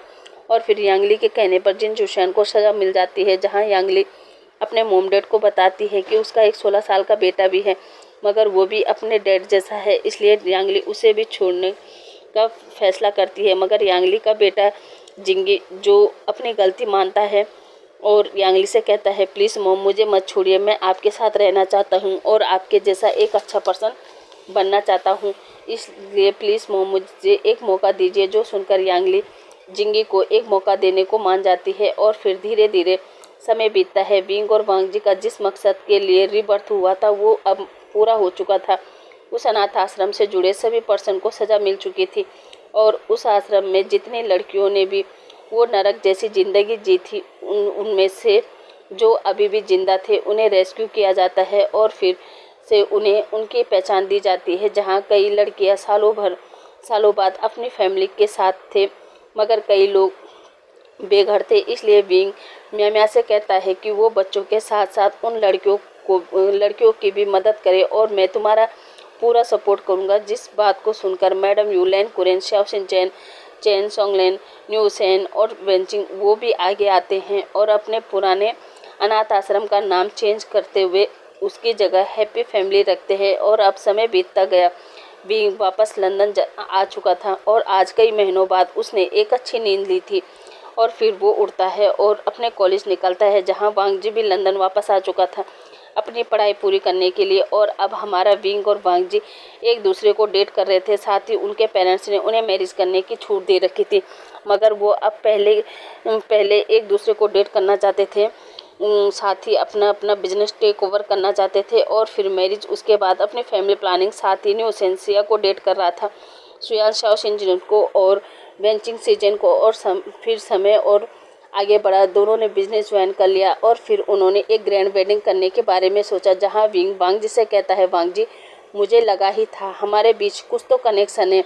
वांग जी कहता है मुझे भी, और दोनों हंसने लगते हैं। और गाइस, इसी हैप्पी मोमेंट पर मैं अपनी स्टोरी को समाप्त कर रही हूँ। आई होप आपको ये स्टोरी पसंद आई होगी। तो चलिए गाइस, अब आपसे कल मिलते हैं एक और न्यू स्टोरी के साथ में। तब तक के लिए थैंक यू, बाय बाय।